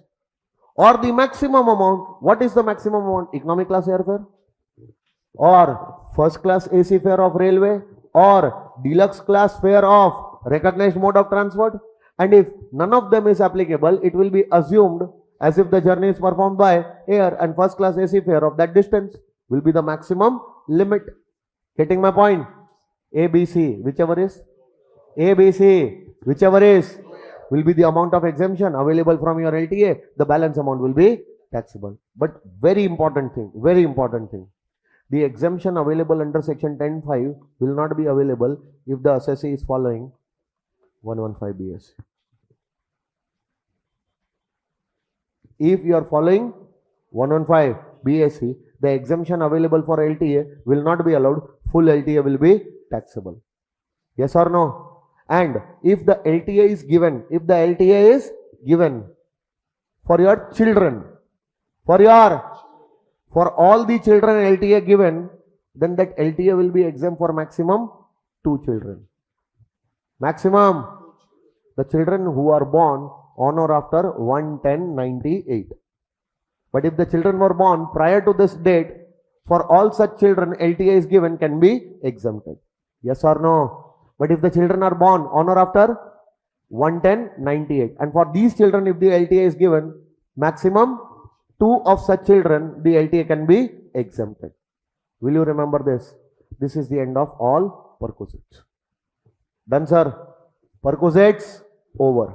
Now with this the salary chapter is also over, but a small discussion about provident fund is remaining that we are going to do after the break, and then we'll start with PGBP. Okay, so take a break for half an hour. We are meeting in half an hour. Okay.